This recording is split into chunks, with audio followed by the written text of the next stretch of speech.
Welcome to Reality Check. It is the Tuesday edition of Reality Check here on the home of Black Talk Media, 96.1 FM, 900 AM, wordradio.com, Word TV, and Word app here live. I'm Charles Ellison. Go to @Ellison Report, twitter.com for more there. Also, hashtag Reality Check. Phone lines are open at the top of this midday, mid-morning exercise. 215-634-8065, 866-361-0900 here on Reality Check. 215-634-8065, 866-361-0900 here on Reality Check. Feel free to give us a call and let us know what is on your mind today.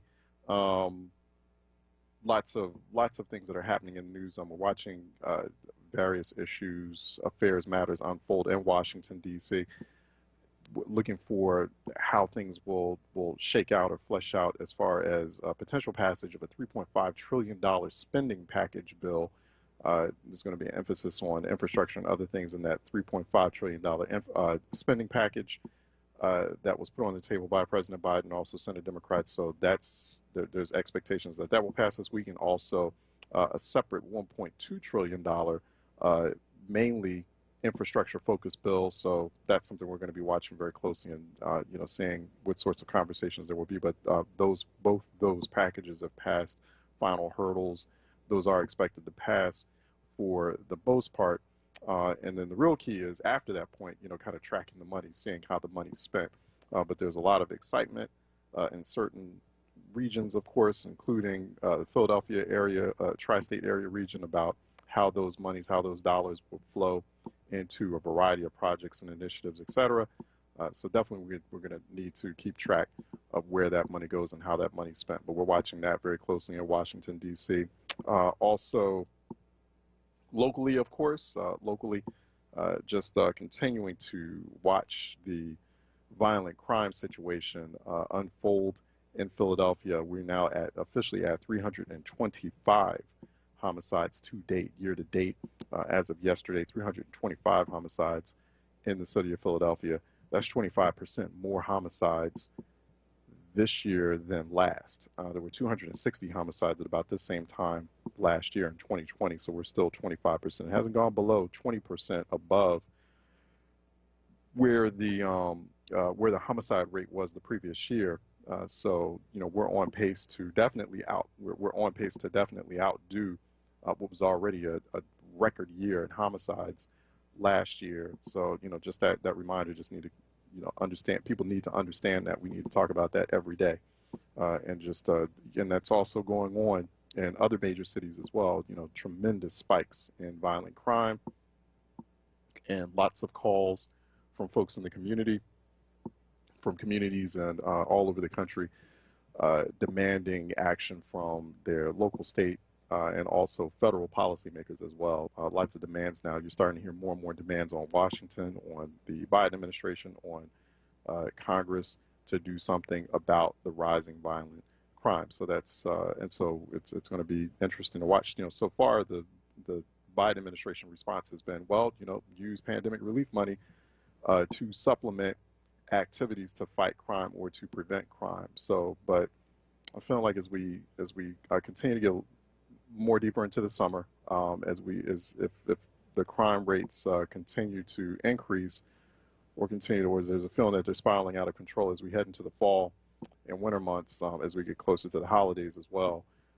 We can have a different kind of response by next year. So we're also keeping an eye on that, how Washington responds to violent crime spikes in places like Philadelphia and other major cities as well. So 325 homicides in Philadelphia, 25% above where we were this same time last year. There have been, I promised someone, there was a listener yesterday, was it yesterday or last week? There was a listener saying, hey, have we looked at, the numbers of arrests so far in 2021, and also charges, or prosecutions as well, looking at the performance of Philadelphia police in terms of making arrests for these violent or violence-related incidents, and also the performance of the Philadelphia District Attorney's Office in prosecuting these cases as well. So, when you look at, there is a dashboard. There's like an app for that, basically. I just had that, and I just now I lost it.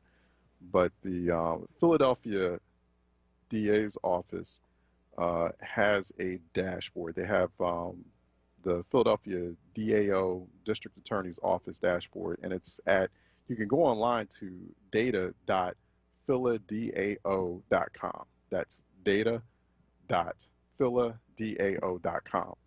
And you can see in real time, they update this regularly. You can look at reports on, key metrics such as the number of incidents, arrests, and charges, right? So, the evolution of various crimes and how they're responded to by police, and then how they're prosecuted by your local prosecutor as well. Just based on, this is all top line. In 2021, there have been 25,000 combined violent and firearms possession incidents that have been reported in Philadelphia in 2021 year to date thus far. However, there have been only, and this is just this is just sort of a general kind of averaged out number here, but there've been a little bit under, only about 6,000 arrests so far for those 25,000 combined violence and firearms possessions incidents. So just 6,000 arrests so far for those 25,000 incidents. So what I did is I combined violent crime offenses or known violent crime offenses with firearms possession incidents. And there have been only 6,000 arrests so far for that. That's just what the dashboard is telling me, right? And that's basically 24% of combined violent and violent related offenses that have resulted in arrest. Just 24% of that 25,000 have resulted in arrest. And so the arrest, that happens, that's the job of the Philadelphia police, right?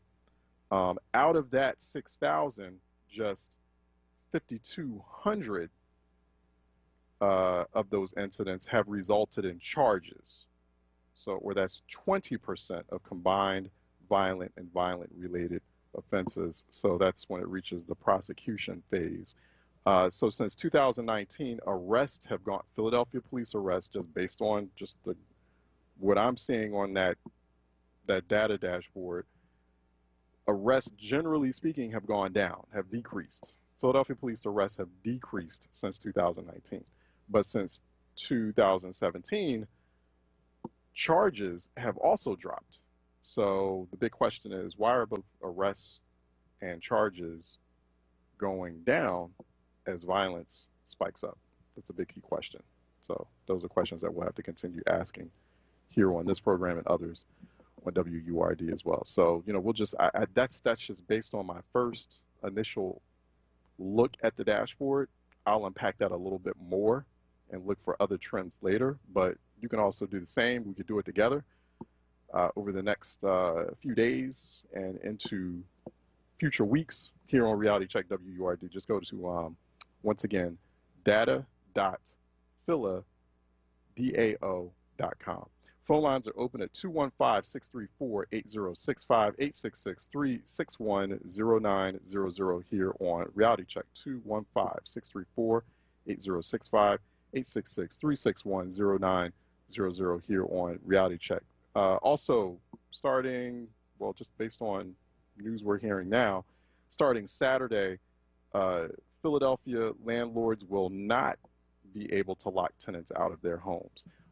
If pending rental assistance applications have been marked complete, and that is an order from the Philadelphia Municipal Court that came out yesterday. So, we're expecting a dramatic curb on lockouts. And lockouts are really when the eviction process is kind of complete.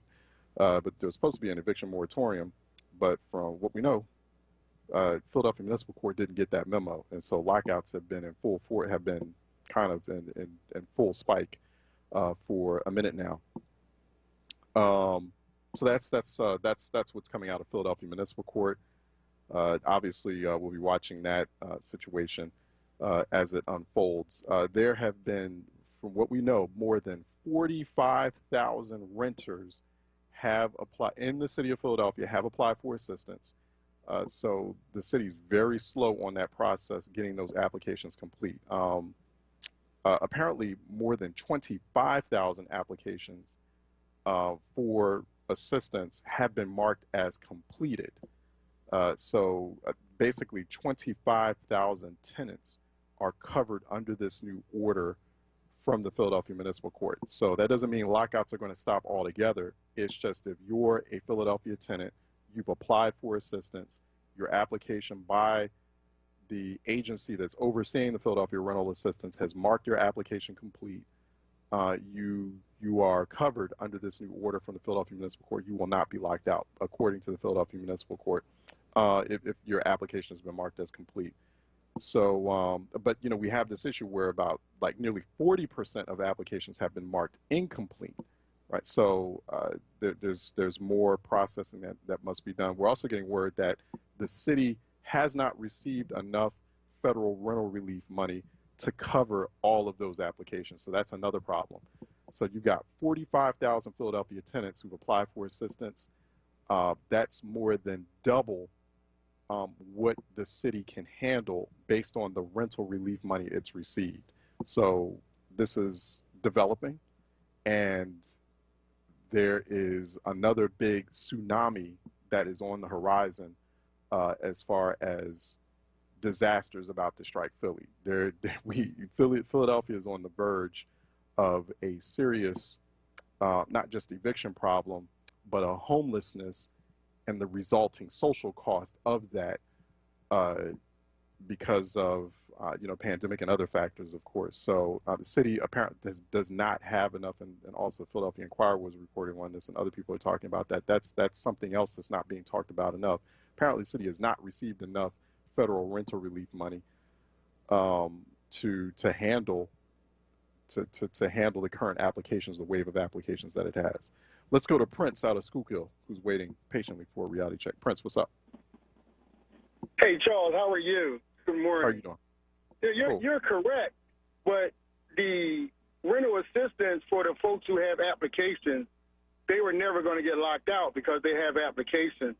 The issue is that your politicians don't have enough satellite sites set up, so those who are unfamiliar or do not have the technology to complete or do those applications are the ones that's going to get locked out.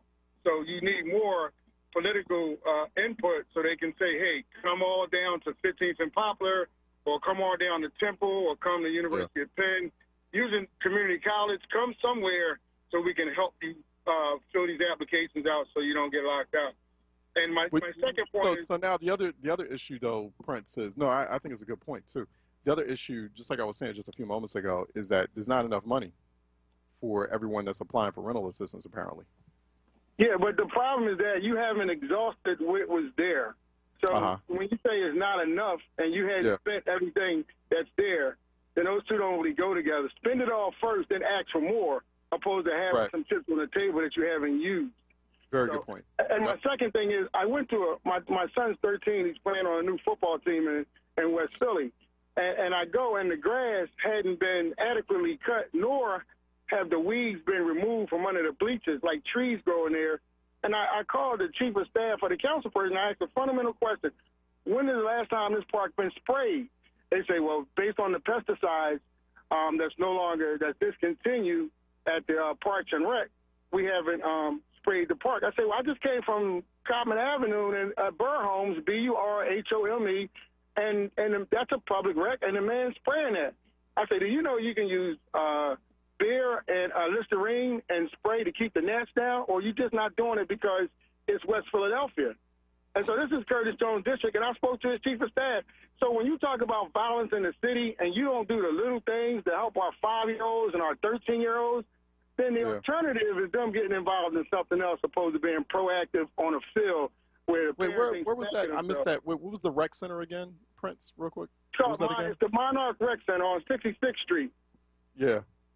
And see, when you go and see, here you shutting down a center for special needs, and yet you're not even taking care of recreation for the ones who don't have special needs.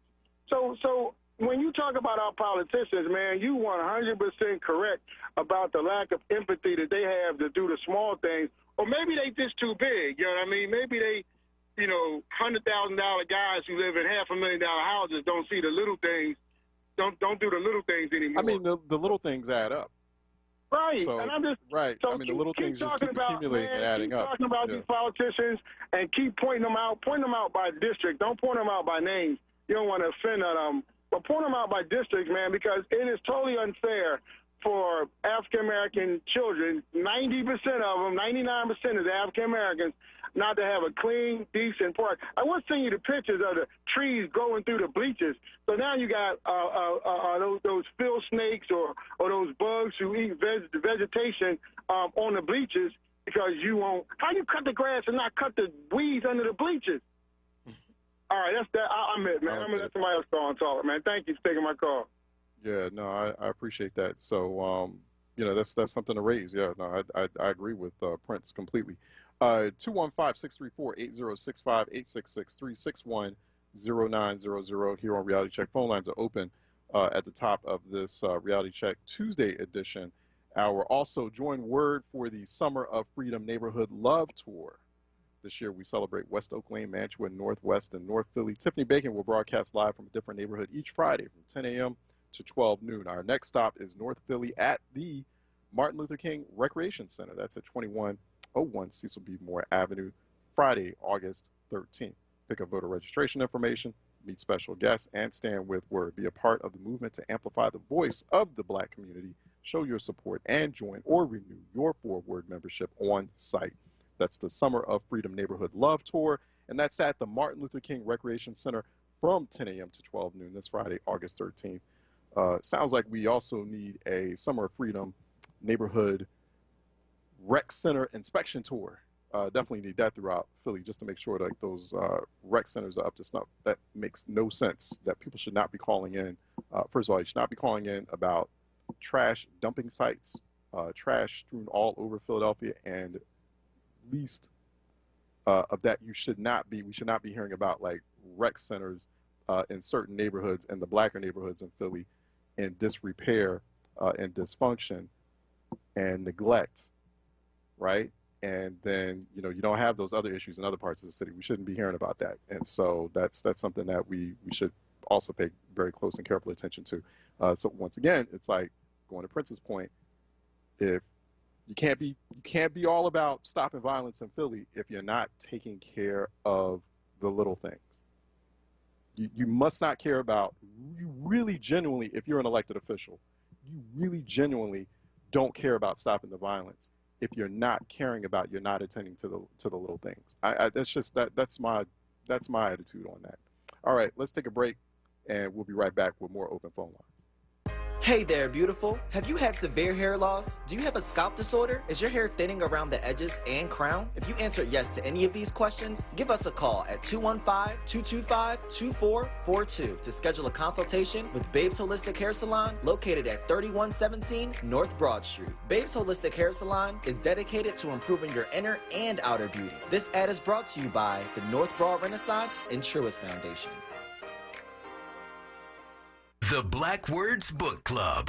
WURD Radio's conversation on books that explore the African American experience through social, economic, and environmental justice issues. Tune in the second Tuesday of every month on Evening Words with Nick Taliaferro, 4 p.m. till 7 p.m. The Black Words book for September is Race Against Time, The Politics of a Darkening America by Keith Boykin. Be sure to listen live as Nick Taliaferro will hold a contest for a giveaway book bundle that consists of 4 titles from Kensington's defeating Dafina's Authors of Color's newest release. Don't miss it, Tuesday, September 14th on Evening Words with Nick Taliaferro. Attention 4WURD members. Get your copy and receive a 20% discount when you purchase at Harriet's Bookstore or Hakeem's Bookstore. For more information on the Black Words Book Club, visit wordradio.com. The Black Words Book Club is sponsored by Dafina. Dafina is an imprint of Kensington Publishing Corporation, America's independent publisher, concentrating on authors of color. WURD TV. We're streaming live video of this conversation right now. Tune in on YouTube at onWURD or on Facebook at 4WURD. WURD TV. Black Talk Media. Reality Check with Charles Ellison right now on WURD Radio and WURDradio.com. Okay, phone lines are open 215-634-8065, 866-361-0900 here on Reality Check. 215-634-8065, 866-361-0900 here on Reality Check. Also, we have live streams on WURD TV at facebook.com/4WURD and also youtube.com/onWURD as well. And you can leave comments in both sections, in both those WURD TV live streams. I need to do a better job of trying to capture comments. I'm not doing as diligent a job of that, just in real time. And, I do a lot of multitasking during these programs. I'm doing like quite a bit. I'm doing sort of like 3 or 4 different things all at once, during the course of these 3 hours each day. So youtube.com/onWURD, I do realize that there are comments that are being left there as well. So I need to do a better job, be a little bit more diligent about capturing those comments and responding to those live, reading those out, or responding to those live on air as well. So I promise I'll do a better job of that. But you can leave comments both at youtube.com/onWURD and facebook.com/4WURD as well. Speaking of Facebook, good morning, Raphael Suleiman, and also Shirley J. Carter. How you doing? Good morning. Thanks for joining us on this Tuesday edition. Raphael Suleiman also saying Black politicians are getting their money to run for office, this is what he put in parentheses, are getting their money to run for office from the realtors and real estate developers. Their plan is to do the master's bidding and do very little for the local community so that everybody will move. By the time that this happens, they will qualify for a city pension. If they are young enough, they can get another job if they are voted out of office once the demographics change in the community. That is the master plan. They have sold you out. So that's Raphael Suleiman's take on what's happening as far as especially the eviction lockout situation, and then we have the larger problem of mass displacement and gentrification. So that's the Raphael Suleiman take. I have to say there's not a whole lot there to disagree with. Let me go to George in Center City, who's calling in for a reality check. George. Good morning, Charles. How are you? Good morning. Charles, good morning. What's happening? You probably remember, but you forgot that when you were growing up, they had trash cans everywhere. Remember that?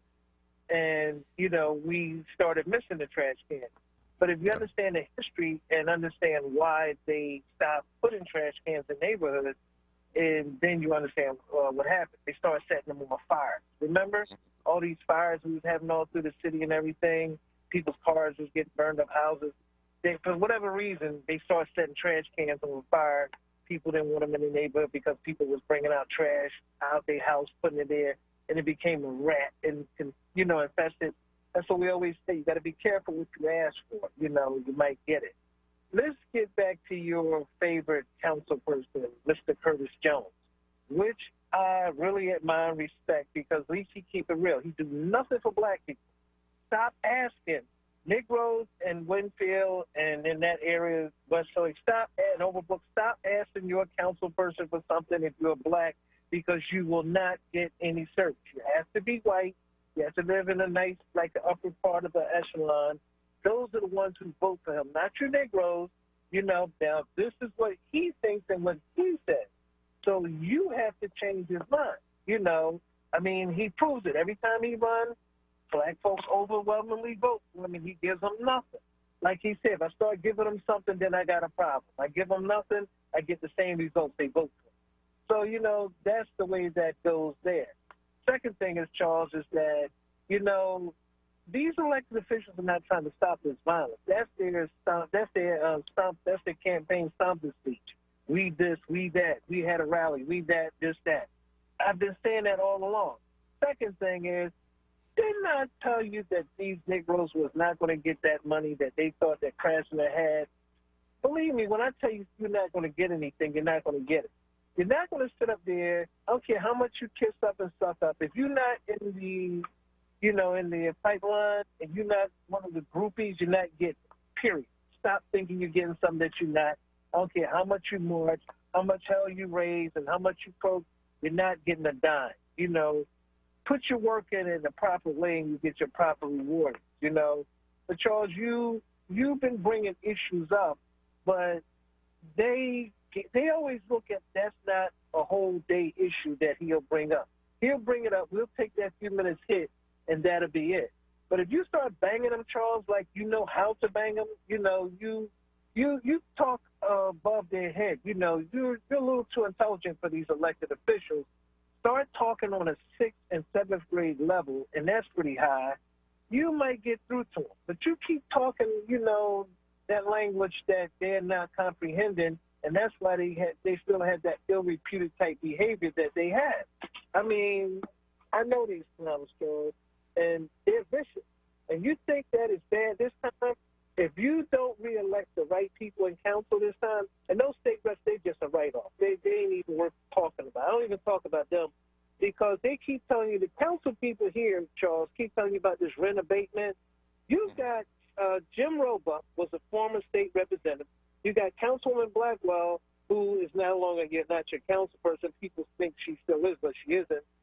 Those two people, once or twice a week, they have people out there with laptops putting people online to get their rent rebate things done. And the realtors and on that Dom, all his places, he got people downstairs with computer laptops. I mean, this is stuff elected officials are supposed to be doing. They're supposed to have their people there to walk them through this stuff, but they refuse to do it. They want you to kiss their butt, walk up to them, praise them, beg them, and they tell you at the end, well, it's a real process, and it's hard to do, and this and that, and they do nothing for you. Keep kissing up to them, keep praising them, like you got these callers all up here praising them, and they know they're not going to get anything, and they know they're harming their neighbor, because the only thing a politician don't want is their name to be mentioned on the air or you to be saying, if you're not kissing up to them and saying something positive, they don't want to hear it. Because if you're the ones who's doing the violence, Charles, following the voice, they're the main ones that are going to be campaigning off of, oh, we did this, we had a rally, we did. Yeah. It's always that foolishness. You never see any Asian kids, Spanish kids at any kind of thing called basketball clinic. You see them in them recreation centers learning the different things, how to read, write, count. You find most the average African-American kid cannot read a tape measure. And you keep talking about give them a job making $100 and something an hour. They don't even know the difference in a pick and a shovel. Let me let you go, George. No, that's a lot of food for thought. I think you made some really good points, but a lot of food for thought too. Let me move on so we can make some space for Cliff out of Connecticut, who's been waiting patiently for a reality check. Cliff. Making space for me, brother. I appreciate that. Brother Charles, you're the best, bro. Word radio is the best. And even shout out to Brother Troy, too, the producer. Much respect. He has a lot of enthusiasm, but anyway. But here's my point. Listen, there will be a new form of discrimination, in my opinion, against black people. And I think other black people will not even have a problem with it. And that's going to be with these vaccine mandates.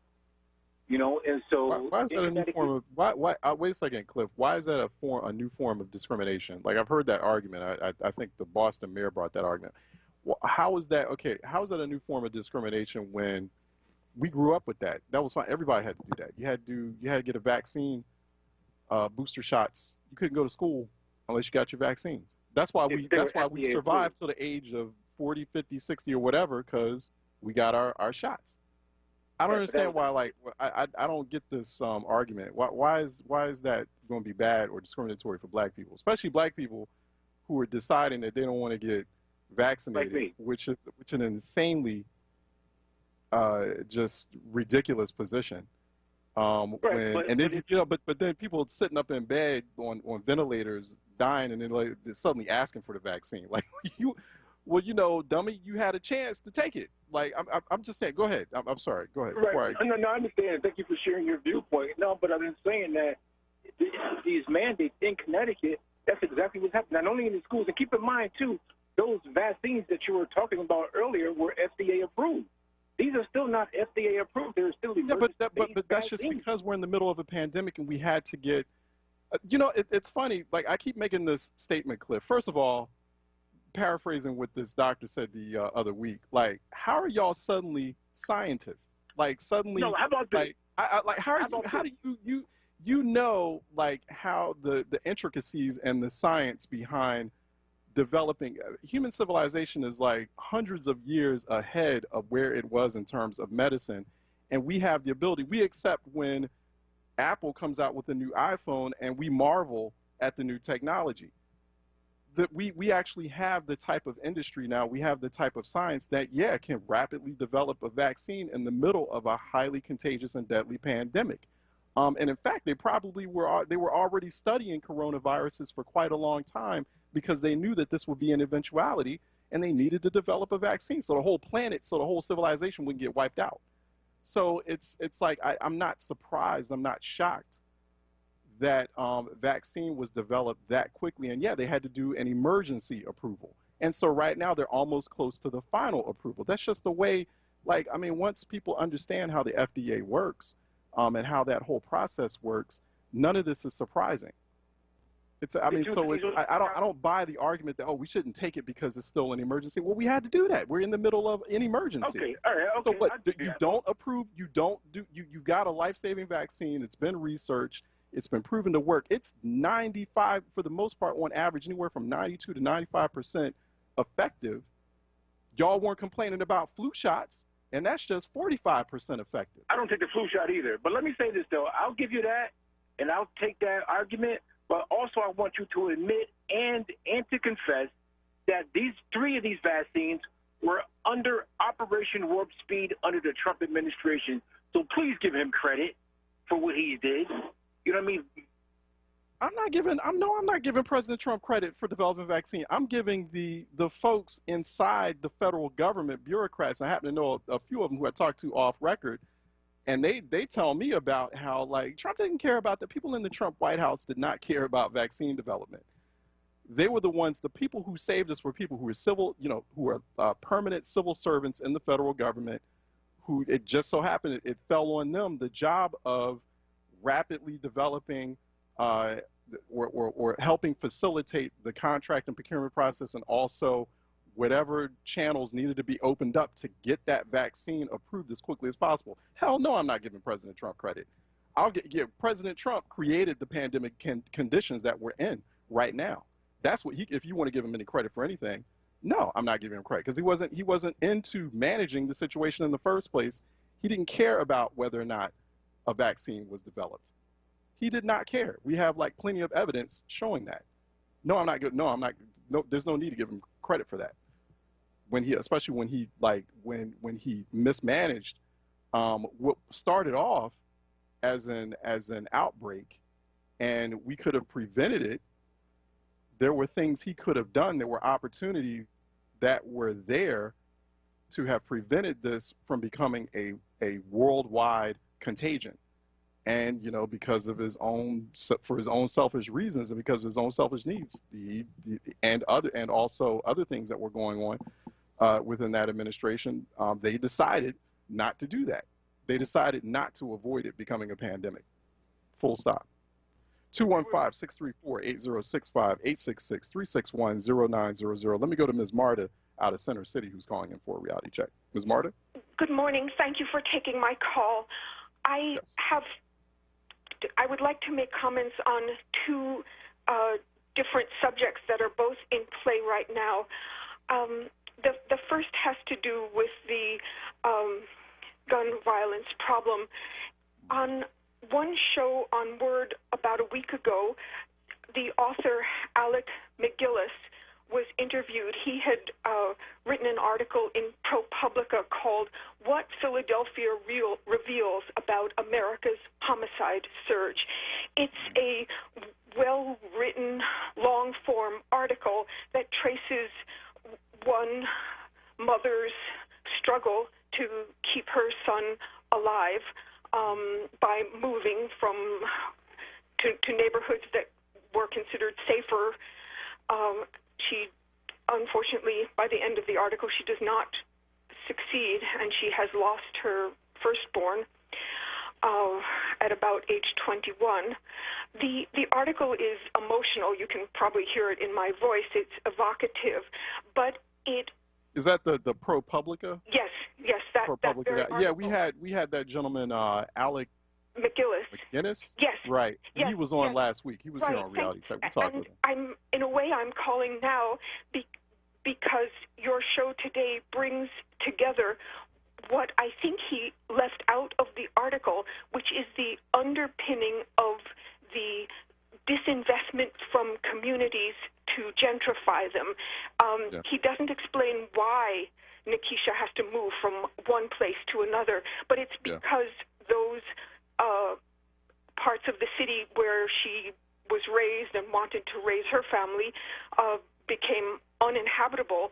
The article suggests that maybe it had something to do with how police policy or this policy or that policy, and maybe there was some change based on what the police did or didn't do, but really it had to do with the underpinning of disinvestment and this gentrification that really does target the whole city. I'm so glad you're bringing it up today because I think that I wanted to write to Mr. McGillis and ask him to add an addendum to his article with this background. To explore that more. I wish to make another point about the pandemic as just now, that expression. So this is my personal view, and I know you realize that everybody who calls into the station calls in with their personal view. I believe that the sense of outrage and pain and hurt that the Black community has experienced over the millennium is being used by the right, by Republicans, and they're setting up false websites telling people not to take the vaccine and, call into your radio stations and bring up this point or that point about mandate or gain of function or these buzzwords. And it has nothing to do with the basic science. You're exactly right. I lined up as a kindergartner for the first polio vaccine, and it wasn't approved, and it wasn't approved yet. There were some bad complications in my cohort, but nevertheless, all our parents agreed that it was better to have a living child than a dead or paralyzed child, and they sent us, they lined us up, and I was so determined to bear it that I didn't even cry, and I cried for shots at that point. Thank you for taking my call. Thank you so much, Marta. No, I appreciate that. And so, I think it's some very good points. Thanks. Real quick, let's go ahead and take a break. We'll keep the phone lines open. 215-634-8065, 866-361-0900 here on Reality Check. Let's take a break. We'll be right back. More than joint replacement, it's total joint care. Einstein Orthopedics offers minimally invasive, same-day procedures like anterior hip replacement and knee replacement surgery. Our board-certified surgeons and dedicated team will give you personalized care every step of the way. From your first appointment to surgery to post-procedure follow-up care, Einstein Orthopedics offers everything you need to get moving again. Visit einstein.edu/total joint to learn more. James Schuler Boxing Gym is now offering youth and teen boxing classes beginning Saturday, July 31st. Gain confidence, body strength, camaraderie, and boxing skills. Physical fitness is great for mental and physical health. Go to jamesschulerboxing.com for more info and registration, or call 215-399-7483. That number again is 215-399-7483. The hottest place to hang out this summer is the Dell Music Center. The lineup is lit. Thursday, August 5th, Tank, SWV, and Drew Hill. Then on August 12th, Gregory Porter, Stokely, and Leela James. Then on Thursday, August 19th, Fresh Off versus the Isley Brothers.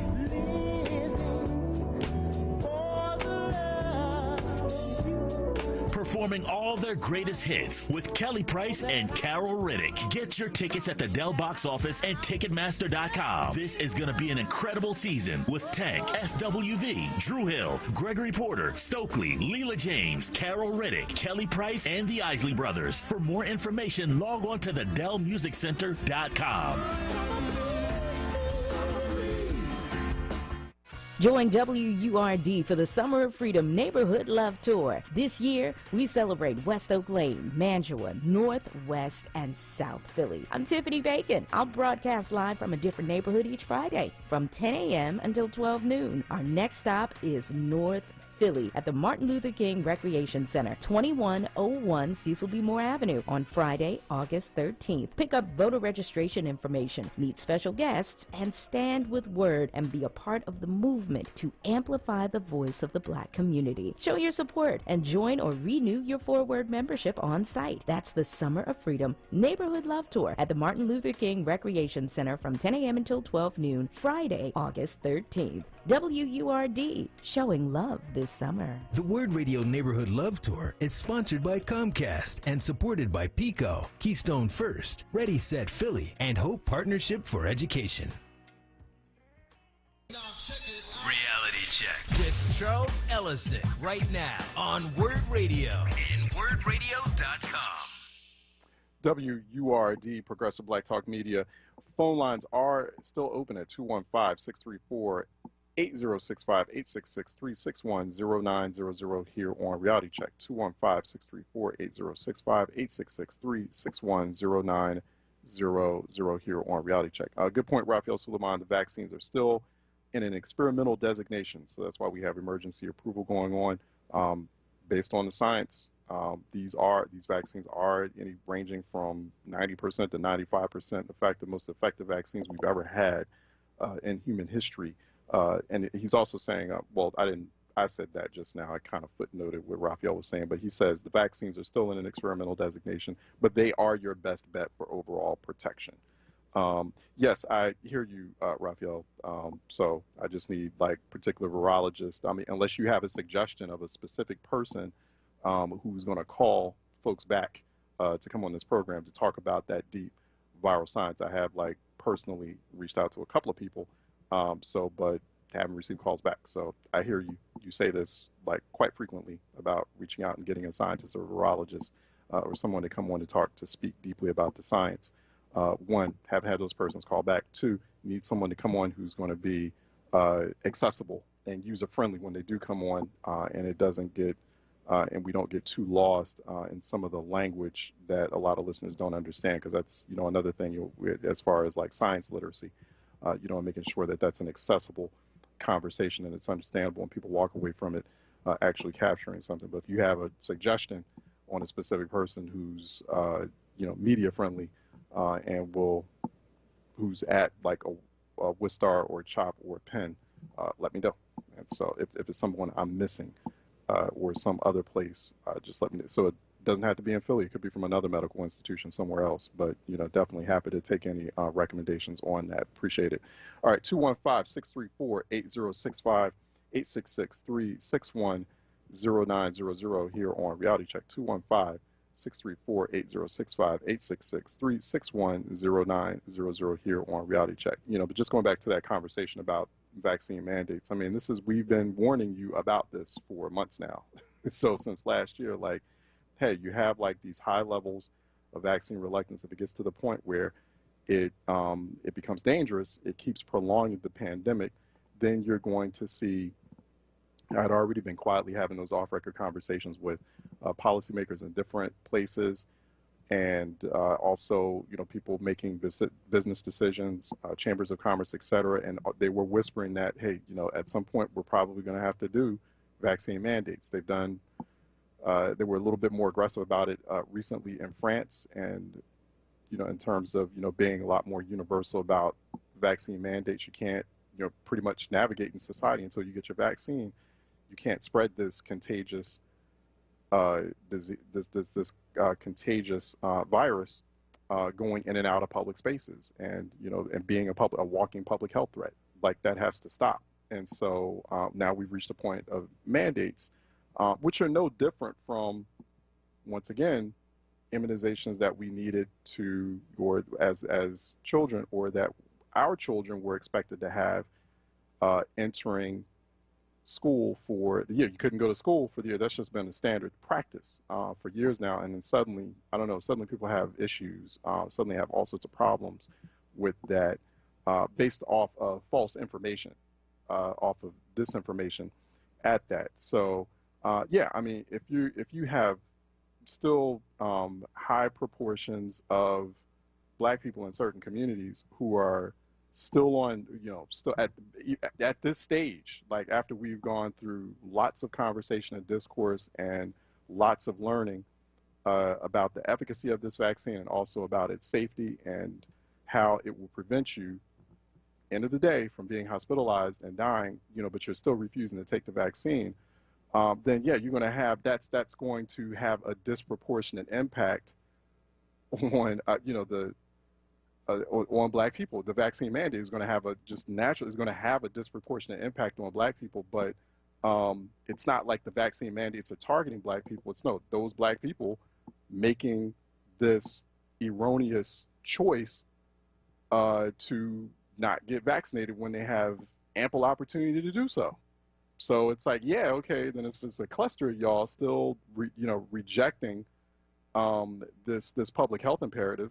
Okay, yeah, it's going to disproportionately impact you. Then you're going to find a bunch of you who decided not to get vaccinated being locked out of public spaces, or being locked out of, like, say, job opportunities, etc. So just like you're going to have clusters of white people who are still refusing, because there's lots of white people refusing to take the vaccine in different places, and you see news reports all the time of these, like, conservative white people finding out the hard way, sitting up in a hospital bed, ventilator. Or then they die, and then their loved ones have to inform the public that, yeah, you know what, they were against the vaccine publicly, but in their last days, their last breaths, they were encouraging us all to get vaccinated. So yeah, a mandate is going to disproportionately, we're already seeing cases of that disproportionately impacting them as well. So that's just how it's going to work now. Let me go to Eve out of Germantown, who's calling in for a reality check. Eve? Yes, thank you for taking my call. Sure. Charles, I wanted to ask you several questions. I wanted to find out on the CDC website and on WHO, and even with the FDA, if I understood correctly, that it states that 90-something% of people have successfully with the vaccine. Is that on the CDC? Have successfully, yeah, the vast majority of people have, like, who've taken the vaccine, it's pretty much been successful. I mean, you've only had, like, I think you're talking about breakthrough infections. Is that where you headed with that question? Yeah, with the virus. I'm talking about with the infections, the virus that's, the strand. Because we have a different strand. The Delta variant, right? Right. Overall, from what we know, based on the data that's before us, we had no more than 1% of the people who've been vaccinated experience a breakthrough infection. So, we've had, like, I don't have the exact number in front. I know it's been over, like, it's been close to 170 million people have been vaccinated in the U.S., right?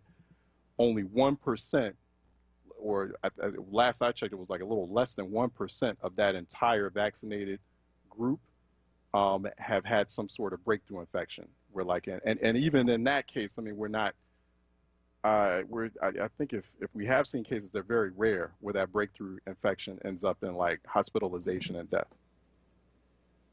So it's just extremely rare. Yeah, it's just like there's breakthrough effect based on what we know right now. Now I know CDC does, people are admitting they need to do a better tracking, but based on everything we know, the breakthrough infections are extremely, extremely low to the point where they're like almost rare. But those people should still be counted. You know what I'm saying? What I would like to see is that the people that take the vaccine, whatever decision now is being mandated, I'm not going to get into that, but I think all numbers should be given. You know what I'm saying? Like the people that has had complications, women that have had problems with their period, problems with blood clots, so on and so on. I think all that information, even if it's a small percentage, should be given to the public. It is. It's put out there. It's that information based on what we know is put out there. But that shouldn't prevent people. It shouldn't discourage people from getting vaccinated. I mean, because those numbers are so low.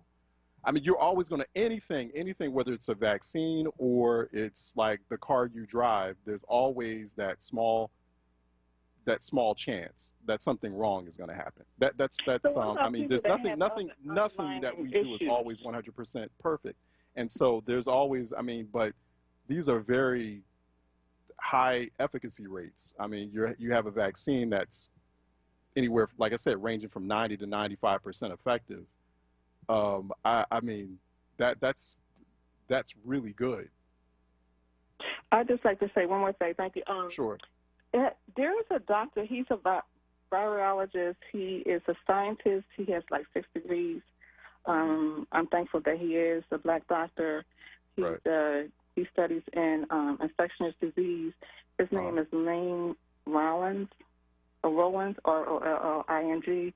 And for all that I've been listening to, he breaks it down for me. Okay. For me, very clear on how, from the starting up until now with this variant. Lastly, the FDA, they put out medication, they approve medication that they know that it can affect people, and that's why we see a lot of callbacks on medication. So I think the people they're kind of leery of certain things because what I don't understand is that if someone says that someone that has not gotten the vaccine, that they're shedding it to someone that has put something foreign in them. And to me, it seems like it would be the vice versa. If someone that has put something foreign in them, they would be more likely to shed it to someone else. Yeah. But okay. I kind of understand your question, and on some levels, I don't, Eve. But I mean, at the end of the day, you got a vaccine that's 90 to 95% effective, and it keeps you out of the hospital. It keeps you from dying. And so, I mean, I understand. I mean, there's other information that we have to unpack there, but I think I know who you're talking about, Lane. Bro, I think I may have either seen him. I think he's on like he's done some work with the Congressional Black Caucus. But let me go to Patty out of Frankfurt, who's calling in for a reality check. Patty. Hello. Hey, how are you doing, Patty? Oh, thank you for receiving my call. Sure. The question that we're speaking on of the vaccination, I just wanted to make a comment before I say what I called for. It was the idea that vaccination is so important for people to have the freedom to make that choice because it's a life or death situation. It's a life or death question. And just like with morality, we also need morality, life or death, religious choices, the choice of why we're alive and you know, when we die, where do we go? It's so important for that freedom to exist, to be able but to choose. but aren't all religions, I mean, one of the common themes that strings all those religions together is being considerate of other people and, ensuring that other people, I mean, yes, of course, I mean, you want to make sure that you're fulfilling your own spiritual needs, but it's also about the common good. I mean, that's with any basic religion, any basic God-fearing religion is about, like, treating your neighbor as you would want to be treated. So I don't want my neighbor spreading a viral, I don't want my neighbor spreading a viral bacteria or an infection into my household, just like I wouldn't want to do that to my neighbor or the rest of my community. Go ahead. Can I just ask something? Because I appreciate your tone and how you've allowed people to call in, the gentleman from Connecticut and Eve and the woman before, to be able to express their opinions and then allow them to move on so you can share the space for others. And I haven't had a voice for very long because I've been silent, and I've chosen to be silent for the search for truth, to be able to seek the knowledge that is required to be able to live a moral life, because choosing morality is not something that we can do on our own. It comes from God. The choice and the ability to choose. So if you... Yeah, but morality is morality, yes, it is about self-spiritual awareness, but morality, to my understanding, is not, it's not based on selfishness. Yes, but morality is based on. The foundation of morality is, once again, is a philosophy, a larger philosophy of a common good. That common good which brings us all together as one human community. So, to me, you understand what I'm saying? So that's morality. No, it's not. It's when morality is not just like, I have freedom of choice to do whatever I want to do. That's not morality, to my understanding. Morality is about like a choice to do something that to do a good thing, to do a good deed, that we're doing non-evil things to one another. That's morality. Why is vaccinating a non-evil thing and not vaccinating an evil thing? Because it's about protecting the common good. It's about protecting the public health. We have a viral contagion that's already killed, that we know of, nearly 620,000 people that we know of. The estimates could be higher. It's also killed nearly 5 million people worldwide and continues to kill people. And it's also mutating. So it's dangerous. It's a threat to public. It's a threat to our collective public health. So the moral choice is to do what it takes to protect, to preserve the common public health. I don't understand what's so difficult about that. There are also studies that I heard that the vaccination doesn't stop vaccinated people from passing the disease on to other people. They can be carriers, and that was a study that I heard. Yeah, but that becomes a danger to people who are unvaccinated, who made that decision for whatever reason not to get vaccinated. So yeah, I mean, you want unvaccinated people to get vaccinated, so then that doesn't become a risk anymore to them. Exactly. I mean, we're reading the same reports. I mean, so you have a high incidence. Virtually the vast majority of people, nearly all of the people who are going into the hospitals and dying, who are getting infected, getting infected dangerously, going to hospitals and dying, are people who are unvaccinated. So, no one said, and it wasn't sold, that the vaccine was a cure. It's a vaccine to basically eliminate, to stop the pandemic, to eliminate the spread, the contagion. That's how vaccines work. And there is a distinction between a vaccine and a cure. So, but yeah, I mean, if you're going to have, like half the population unvaccinated, yeah, they're at high risk for getting infected and getting hospitalized and dying. Anyway, you still there? Okay, let's go ahead. We're late. We got to go to break. So, it's a fascinating conversation, but we have to continue with it. Let me take a break, and we'll be right back with more Reality Check. Are you a small business owner in Philadelphia or New Jersey? Are you looking for ways to grow your business but don't know where to start? You may qualify for a Job Creators Quest grant for up to $11,000. This grant supports diverse small business owners who are women, people of color, LGBTQ, military veterans, or located in a low to moderate income area. Imagine what you could do with extra funds to improve your company, hire more people, invest in marketing to promote your business, or even add technology to be more efficient. Founders First is on a mission to support diverse-led small businesses, and we are giving 20 grants to the local small business community for a total of $60,000. For more information, visit www.phillygrants.org. Again, go to www.phillygrants.org for details and to apply today. Congratulations to all job creators from Founders First.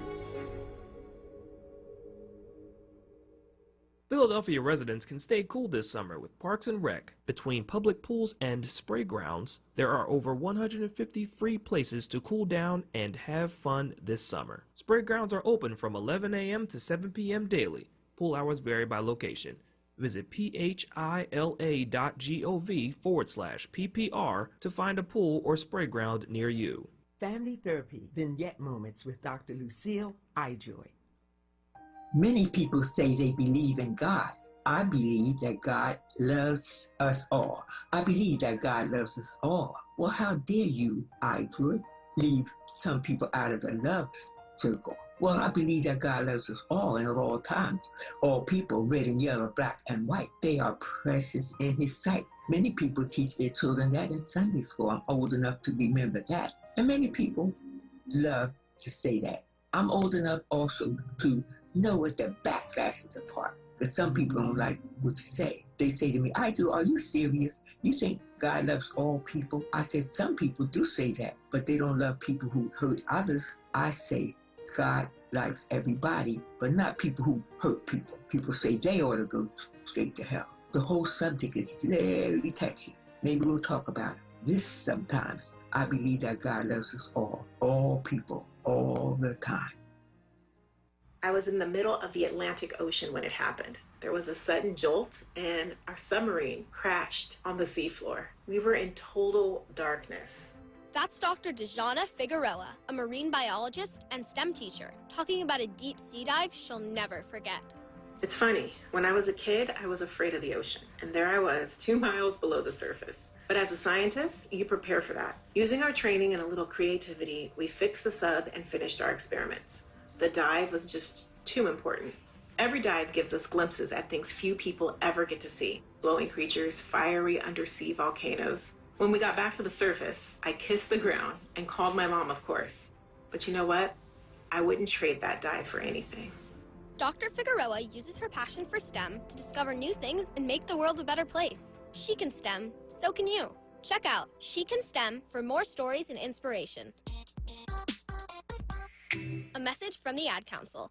Be there this Friday at the Summer Freedom Neighborhood Love Tour and stand with WURD Radio to amplify voices of the Black community as a digital 4WURD member for as low as $5 per month and receive a free gift for signing up. See you on Friday and join Tiffany Bacon, 10 a.m. till noon at the Martin Luther King Recreation Center, 2101 Cecil B. Moore Avenue, or visit wordradio.com. Start or renew your 4WURD membership today. This is WURD Radio, 96.1 FM and 900 AM WURD Philadelphia. Streaming live on wordradio.com, the WURD Radio app. Or watch live on WURD TV via Facebook and YouTube. WURD Radio, independent Black media. Reality Check with Charles Ellison right now on WURD Radio and wordradio.com. WURD Progressive Black Talk Media. Welcome back to our Tuesday edition. I'm Charles Ellison. Go to @Ellison Report, hashtag reality check for there. Joining us now is Pete Saunders, who is, and he's also in high demand. So he's in high demand. Pete Saunders, everyone's on Pete right now. Pete Saunders, national urban planning expert. We bring him on regularly here on Reality Check WURD to kind of unpack and parse through these issues. Also publisher at the Corner Side Yard blog. Go to cornersideyard blog. No, what is it? Cornersideyard.blog. Corner Side Yard. It's a pretty arcane zoning term. So yeah, I meant to ask you, what is corner side yard anyway? The corner why side that?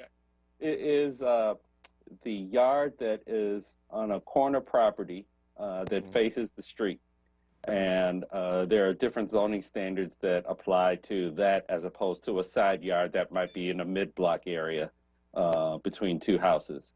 So that's what a corner side yard is. That's what a corner side yard is. Okay. Yeah. All right. All right. Now I know. Yeah. cornersideyard.blogspot.com. You know, I wanted to continue, Pete, our climate change, climate crisis discussion, especially with this UN report that came out yesterday about where we are, that like we have no time left, like we're already here. So, but I want to talk about that and how it impacts cities, because we did start that conversation not too long ago. And so, you know, just the additional thoughts on what you think cities should be preparing for. Well, it's going to be different by the city and the challenges that they'll be facing. You know, I think in the last week we just heard that we lost the town of Greenville, California, due to fires in I guess in the Sierras, just outside of the mountains there. So small town has been brought to ruin because of fires related to climate change. One of the things that we're faced with here in the Midwest, where I am, is increasing precipitation and increasing storms. That's something that we dealt with just last night, where we had a series of tornadoes that came through the area, and tornadoes rarely come through this part of the region at this time of the year. Usually it's something that is a spring event, but you know, we're seeing this happen with more frequency. Then, of course, there's other issues that communities are going to have to be faced with in terms of sea rise or excessive heat or things like that. So the challenges that cities will have to, or the adaptations that cities will have to make will depend on the challenge that they're facing. I look at the Midwest in particular, like I said, rising precipitation and how we're going to store all the water that's going to be inundating us. That's becoming the challenge that I'm seeing more and more often here. Yeah, you know, that's it is fascinating. You know, we are seeing all these sorts of weather calamities that we're just not used to in different cities. And one of the, because you wrote about that too, as far as like what's happening in Chicago recently in Corner Side Yard, like how like a city like Chicago is managing through that. I'm watching carefully like how a city like Philadelphia is managing through that as well. And so like still thinking through that, still unpacking that. I mean, are there like bigger worst case scenarios that you're really worried about, or that people in your space are talking about, Pete, as far as climate crisis, like as far as the impacts? Yeah, I think a lot of the early emphasis was on how do you fight against sea rise, how do you fight against warmer temperatures, but we're seeing other more localized impacts that are related to it, and it's hard to say what you're going to do about things that are related to increased precipitation or increased fire, or fire hazard, fire danger. Yeah, that's going to be the big challenge. I think on a water infrastructure thing, there are things that could be done to try to mitigate against it. You create more detention areas. One early attempt here in the Chicago area was what's called the Deep Tunnel Project, which is a multi-billion-dollar project to put deep tunnels under the ground that would flow excess water out of the area. But we're faced with our own flooding problems because the lake levels are rising. Instead of sea levels, it's lake levels. Like Lake Michigan is at its highest level in decades, if not centuries. So, there's a potential for flooding that's there.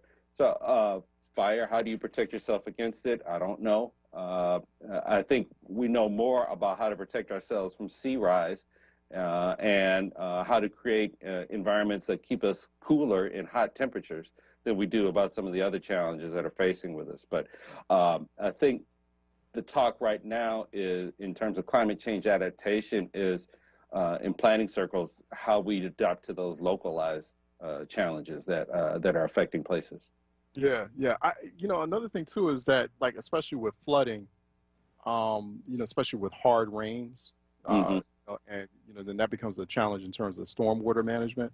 Right. I mean, are cities looking also at, because one other issue for other cities is drought, right? Right. So, like, Right. I mean, what about stormwater capture? Like we're talking about, I wonder about that. Isn't there a way where, okay, if Detroit, for example, or Philly, if we're all getting extra water, can't that water be captured to be used for other projects? Yeah. Like, or maybe, I don't know, creating a system where, okay, well, we've got extra water we don't need. So maybe we can ship it to our folks in places like Phoenix, for Right. example, or Denver, where they're dealing with or California, where they're dealing with drying reservoirs. Right, right. I think the conversation is definitely going to head in that direction, and it's going to depend on the political strengths of either side to determine whether it happens or not. I know that if you look at the West, you're starting to hear those conversations kind of pop up. They're saying, hey, you guys have a lot of water there in the Great Lakes area. Do you need it all? And they start looking at ways to try to bring it in their direction. I think that there may be some kind of a fight, quite frankly, from those in the Midwest. And you also have to realize that we're not the only country that touches the Great Lakes. Canada does also. And it's going to be more of an international fight than just a simple battle between states in the United States. Yeah. But it is going to be something that we're going to have to look at, and it's going to be a challenge over the course of this century. Yeah, because it's funny, right? Like you watch one part of the country is going through drought and Right. wildfires, but the other part of the country is like overflooded. Okay, so, well, I mean, isn't there some sort of system we can come up with, technology, where we can kind of balance that all out? Right, right. So it shouldn't be, okay, we're in the same country. I know it's a big country. Right. But Right. it doesn't make sense to me that we're in the same country in one part, and I'm watching a weather map, for example, and I'm watching, like, disastrously dry conditions in one part, but then I'm watching overflooding, plenty of water in another part, so much water that it's overwhelming that community. It's like, well, okay, well, let's figure out a way to somehow shift that water, come up with a system to ship. We can find out systems to ship everything else, like, I don't know, like oil and gas, for example, and coal. We know how to ship. We always build an infrastructure to ship that stuff transnationally. Yeah. I mean, why not do the same for water? And, it's going to be all part of the bigger discussion regarding infrastructure. I mean, as we talk about infrastructure right now, we're continually redefining what infrastructure is and who it's for. And, we had, some great action on the infrastructure bill that took place over the weekend. And I think that there's more to come. But that's the kind of discussion that's going to have to be made at the federal level and then also at the state levels to figure out how we're going to pay for the infrastructure that helps us to adapt to climate change. Yeah. With the infrastructure spending that you're saying, Pete, one thing I don't think the question that doesn't come up often enough, but one thing I worry about with all this infrastructure money is waste, is abuse, is corruption. And so is that something, like, how much do you worry about that? How much do people in your space, other experts in the space, worry about that? Like these billions and billions of dollars being misused. And so is that still like a big problem? How do cities manage that? Look, you're talking to somebody who lives in Chicago, which is like the home of corruption. So it's definitely and always. I mean, we can battle on that. Like, welcome to Philly, right? You're right. We can battle on that. Do a Super Bowl, corruption Super Bowl, right? Yeah. But corruption is going to factor in. Oh well, I won't definitively say that it'll factor into everything, but it could factor into everything, and it's going to have to be something that will be checked. That we'll have to look for. There are always people who are looking to line their pockets with an opportunity to put some money to the side while doing something that they believe is in the greater good, and that's going to be a challenge. People are going to prop up, cost estimates, and I know the traditional ways that corruption happens, but corruption, like you said, Chicago and Philly can probably both battle it out in terms of who's better at it. Yeah. No. The other thing too is that cities also go through generations of cycles, right? And so like cities we're seeing today went through some period, some renaissance of sorts, in terms of their planning, the way they build. Are we coming up on like a new urban planning renaissance, post-pandemic renaissance in the way, or climate crisis initiated urban innovation cycle, or what they would deem an urban innovation cycle? Of course, that creates problems and challenges on its own, but cities do evolve. Do we see like a new age of cities arising out of pandemic and also while we're in this climate adaptation moment? Yeah, I think we most definitely do. Actually, something I wrote about on my blog a while ago that I called the big theory of urban development on the corner side yard, talked about major eras that go back probably 150 years of how cities have developed. And there's usually a transition phase between the one era ending and another era beginning. And I called us being in an auto-dominated era that started like immediately following World War II and extended all the way to about 2010. And I think that since 2010, we've been in this transitional phase before entering into a new phase of what the next urban development paradigm is going to be. And I think we will see some sort of changes that will have some impact in terms of, or that will be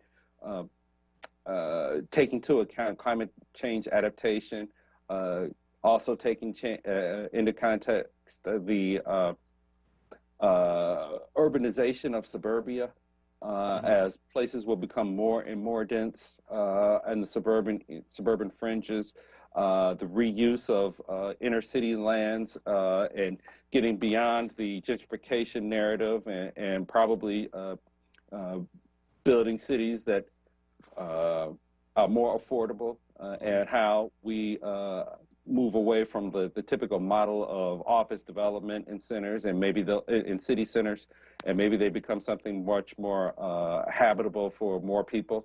So there are a lot of ideas that are out there. It's still hard to say what we ultimately would do, but I think we are definitely at a point where we'll see a new era in terms of urban development come forward. Yeah. We've been talking with Pete Saunders, publisher at Corner Side Yard blog. Go to cornersideyard.blogspot.com, at Pete Saunders 3, if I'm not mistaken, on social media, right. Twitter more specifically. So got a lot of great insights. So it's always good to have him on here on Reality Check WURD. Thanks again, Pete. We'll talk to you soon. All right. As always, my pleasure. All right. Be safe. Take care, man. All right. You too. Okay, let's take a break, and we'll be right back with more Reality Check. Also, stand with WURD, the only black-owned talk radio station in Pennsylvania, and you can join the 4WURD movement, amplify voices in your community as a digital member for as low as $5 per month. So visit wordradio.com or call 215-425-7875. Let's take a break, and we'll be right back with more Reality Check.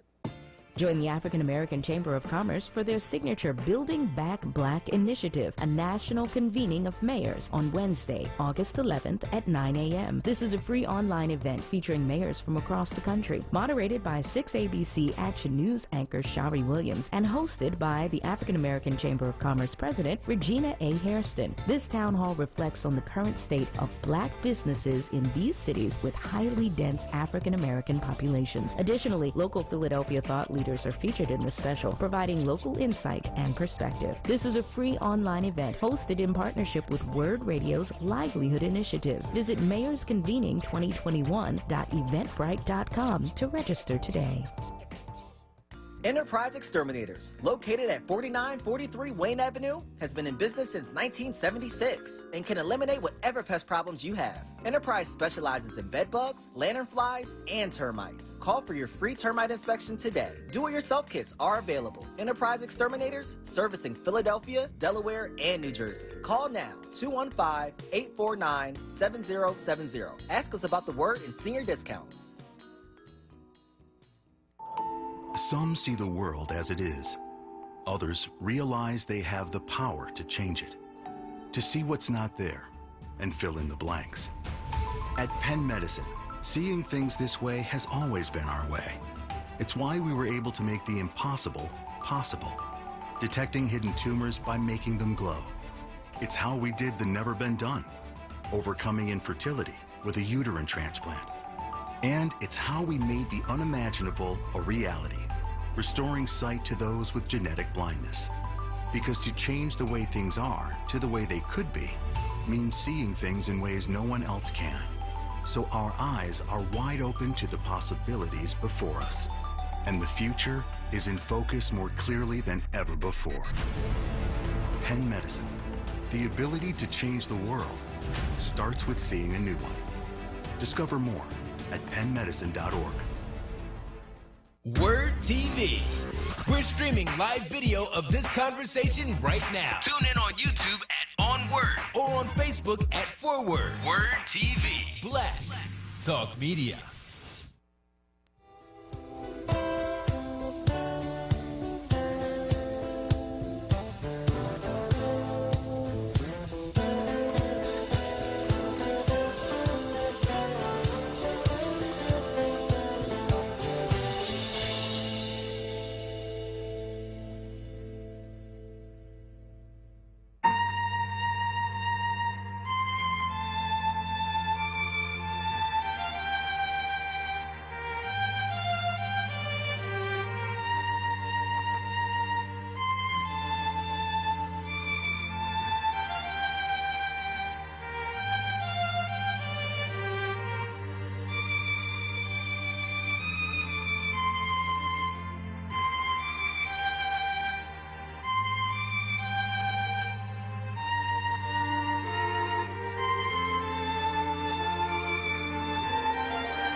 Reality Check with Charles Ellison right now on WURD Radio and WURDradio.com.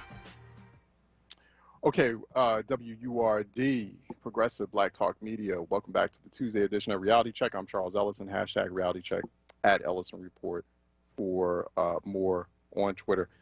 Michelle Watley joins us for our weekly strategist segment, which we do regularly. We have a rotation of strategists, Michelle Watley included, based out there in Missouri. She is founder, chief principal, CEO of the Griot Group at the Griot Group, I think I'm told. For more there, thegriotgroup.com, and at Michelle L. Watley on social media, on Twitter as well. Always good to have her join us. Hi there, Michelle. Hey, it's good to be joining you. I'm staying in the house. I don't know about you. Stay in the house as much as possible to avoid the Delta variant and keeping safe. Back to wearing masks and not having to wear lipstick because my lips are covered, but doing well nonetheless. That's good. That's good. Yeah, staying safe. No, I hear you on that. Right. So it's just best to just stay safe, stay cautious, and be smart. So and get vaccinated while you're at it. We got to do all those things. Obviously, there's politics with respect to that. Maybe we can get into that a little bit later on. I was real anxious, real eager to talk to you about the relationship between so-called establishment Democrats and so-called progressive, squad justice Democrats. I don't know what that wing now wants to really call itself, but that relationship just continues to get even more tenuous and frayed, especially in the aftermath of this Ohio 11th congressional district race that took place over a week ago between Nina Turner and Shontel Brown. I guess the first question is, how did these wings, these factions of the Democratic Party get along better, especially ahead of 2022? Yeah, that's a good question. And I don't know that it's a question of if they can get along. If you look at the Democratic spectrum of ideologies, there's always going to be variances. There are always going to be differences of opinion. And those differences sometimes lead to change in ways that establishment Democrats may not be ready to move. I think of Cori Bush out of the great state of Missouri. That's right. She's considered left, and because of her protesting outside of the Capitol steps, we have an extension on the eviction moratorium, which will allow Democrats, whether establishment, moderate, or liberal, to stay in their homes a little longer if they're facing eviction. Left Democrats have typically pulled the establishment a little further on issues that I think are key to Black voters and Black people, Black communities.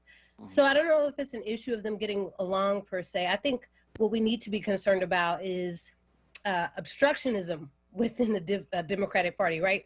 I think of Joe Manchin. He is not indicative of what it means to be a Democrat. And when you look at key policies that Democrats have tried to face, he's been the one that has, like, full stop, made it hard for them to truly enjoy and utilize the majorities that we won in the 2020 elections. And so, you need progressives, like you need establishment, Democrats, like you need moderate Democrats, so that our party is fully reflective of its base. But what we don't need is our work to be stopped by Democrats who don't want to get in line and play ball. Like a Senator Manchin or Senator Sinema out there in Arizona as well. So, we're so immersed in having this big conversation about, because, especially during that congressional race, about like, okay, how progressive Democrats are, conveying themselves to the larger public, how they're clashing with establishment Democrats. We need to continue to pay attention. We're not paying enough attention to still. The reason we can't get things like a comprehensive voting rights package passed, we can't, because we can't get rid of the filibuster, is because of people like a Manchin and a Sinema. So they're a bigger threat. They're a bigger problem. Yeah, because in general, I would say that those on the left side of the Democratic spectrum have fallen in line when they needed to fall in line. You haven't seen Cori Bush or the squad vote against major policies that the Democratic Party in the House is trying to pass. You've seen that from Manchin, you've seen that from Sinema, and that's what we need to be concerned with. I think that the race in Ohio highlighted the differences and challenges that Democrats running in 2022 for seats in the House and Senate across the nation need to be aware of, but they are not the ones that are stopping the Democratic House and Senate from getting things done. It's Democrats within the party who are being obstructionists, and that's what we need to be concerned with.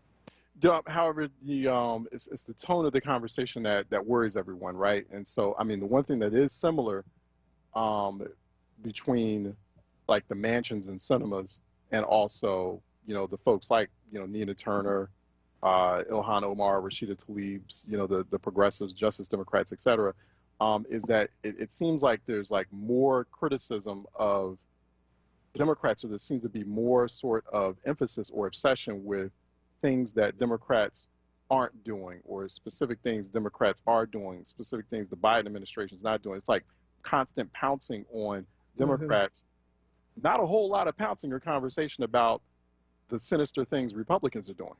That's the sense. That's the impression that people get. Like, it seems like you guys seem to be more focused on establishment Democrats or things that Biden is or is not doing than you are on like the real evil that's lurking, that threatens all of us. And it's like where's the energy? Where's the obsession with that? Yeah, but it's an energy and obsession that should be implied. I don't think that directing energy towards a party that has shown over the last 4 years it has no intention of playing ball, it has no intention of falling in line, it has no intention of doing what's right for the American public, is a good use of your energy. The electorate that voted in the squad expects them to be a barometer of accountability, expects them to go into the House and Senate and hold establishment and members of the House and Senate who've been in office for a while accountable to the issues that their voters voted them in to fight for. And so that fight should be expected. And again, it's one thing for me to fight with my brother and sister. It's another for me to not like come together when we need to come together to fight against the real enemy, which is, in this space and age, what the Republicans are trying to push forward. And I think, again, that's where Joe Manchin and Sinema become problematic, because it's one thing for, left-leaning candidates or left-leaning politicians to advocate for and hold members of their party accountable. But it's Joe Manchin who held up the vote on the infrastructure, the last package. Yeah, for 12 hours. It wasn't the squad. The squad wasn't, holding up that bill. It was Joe Manchin. And so I think that's what we need to pay attention to when we're looking at who's really being the obstructionist within our party that's keeping us from fully realizing and enjoying the majority that we have and may not be able to hold on to with the 2022 elections. So, Michelle, I kind of liked what Cori Bush pulled off. I like that kind of passion. I like that kind of activism that leads to some kind of policy outcome, like camping out on the steps of the Capitol to, push that cause, push that issue. She has lived experience. We need more legislators with lived experiences like that representing us and being able to act on those issues, and got the eviction moratorium extended. The one thing I'd like to see more, I'd like to see the advocacy, I'd like to see the loudness and the, that passion matched with more policy making. What I mean by that is I do worry, I am concerned here where, members, whether it's a Cori Bush or Jamal Bowman or Alexandria Ocasio-Cortez, Ayanna Pressley doesn't so much have this problem, but many of the others do. It's like, I need to see y'all legislate more. I need to see y'all drafting. Like, I need to see, sometimes I don't want to see you on social media. I need to know that you're quietly and busily doing the work. So I did see a study recently where you have members of Congress spending more money on communication staff than on policy-making staff. And that's really, at the end of the day, what you're elected to Congress to do. You're there to do a specific job, which is to legislate. And a lot of that, as someone who I've worked on the Hill, and you're very familiar with that scene too. It's very tedious most of the time. It's very tedious, roll up your sleeves, laborious work, drafting legislation, going over that, talking directly with constituents, trying to determine, okay, well, what's the best path forward? I don't see enough of that. What's that? It's the sausage making, right? The sausage making. I don't see them. Yes, I have to ask that. Like, I love the passion. I don't see enough sausage making from that wing. Like, I need to see more of that to show, like, stay off Twitter for a little bit, y'all, and like get into the business of being what people elected you to be. Well, and when there's only 5 of you, right? There's only 5 in the squad, and a House chamber that has 435 members. Then it becomes right. That becomes, therein lies a challenge. And so for progressive members of Congress, they also have to learn to match the passion with the ability to work with their colleagues so that they can get key wins that cannot often be won on the steps outside of the Capitol. There has to be wins that happen under the dome. And so for the squad, they've got to figure out how can they balance the two, because like you mentioned, there's sausage making and policy making that needs to occur. But if you don't have the communication staff, the folks on the ground, your voters, the constituents, they don't know what you're working on. What you're working on. Exactly. So it's a fine balance to negotiate the two, but progressive members of Congress have to learn to work with their colleagues so that they can get some major wins as they continually work on the ground to get more progressives elected, so that they can get some things moved.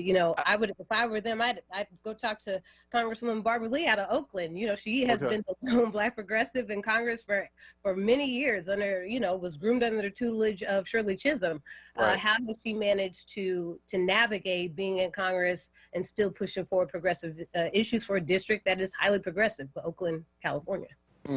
Yeah, I love that you made that point, because no, you're absolutely right. A lot of that sausage making process, it's for naught if the public doesn't know about it. And that gets to our next conversation about, like, President Biden. Like, is he using his bully pulpit enough? Like, because that's that constant struggle that I have, where that's where I'm trying to find, like, that happy medium or that sweet spot between the establishment Democrats and the progressive Democrats. And, like, establishment Democrats will always tell me, well, we're doing what we can. We're doing all this stuff, this busy work. And I'm like, that's great, but it doesn't make a damn bit of difference if no one knows that you're doing that work. So it's like, you got to be louder about it. So maybe you do need to, like, get some lessons, some tips from the AOCs and the Cori Bushes on how to like get, you know, to get more volume, more decibel raised around what it is you're doing. And I wonder about that. What do you think? I mean, like this UN report came out yesterday, and it's really bad, right? I mean, we're talking about like we're already here in climate crisis now. And I'm like, you know, where is President Biden? And so like he's rolling around in electric vehicles. Nah, that's not going to cut it, dude. Like you need to have like you know, your moment in the Oval Office, primetime TV. Hey, listen, this UN report came out today, 20-minute speech. Like, you know what I'm saying? Like that should have happened yesterday. 20-minute speech at 9 p.m. Eastern or primetime. Hey, America, we are in a dangerous moment here. That's why we're passing this legislation this week. We're going to do X, Y, and Z. Like none of that's happening. Like this dude does not know how to use, or he's afraid to use, or his staff's afraid of him using the bully pulpit more forcefully to tell people, hey, this is what I'm doing. Yeah, and I think the challenge though is when you have the bully pulpit, the whole advantage to having it and being able to bully is having people and things to bully on.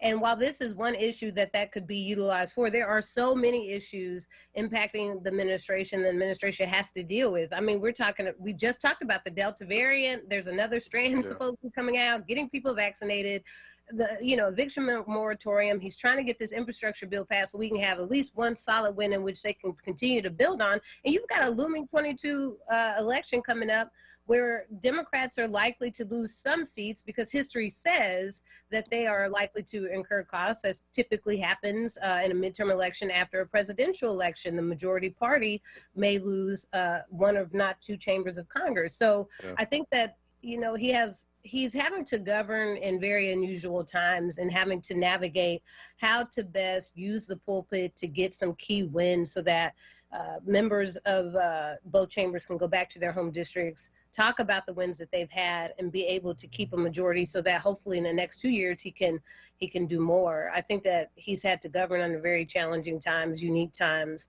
and not that you know, we cut him some slack. We still hold him and the administration accountable for what they move forward. But I think he just has a lot of challenges to overcome. And maybe instead of utilizing the bully pulpit, he needs to use other leaders to help get the message out so that he can concentrate his efforts on the big wins that need to happen so that his party can continue to govern. Do you think he needs to use Vice President Kamala Harris more?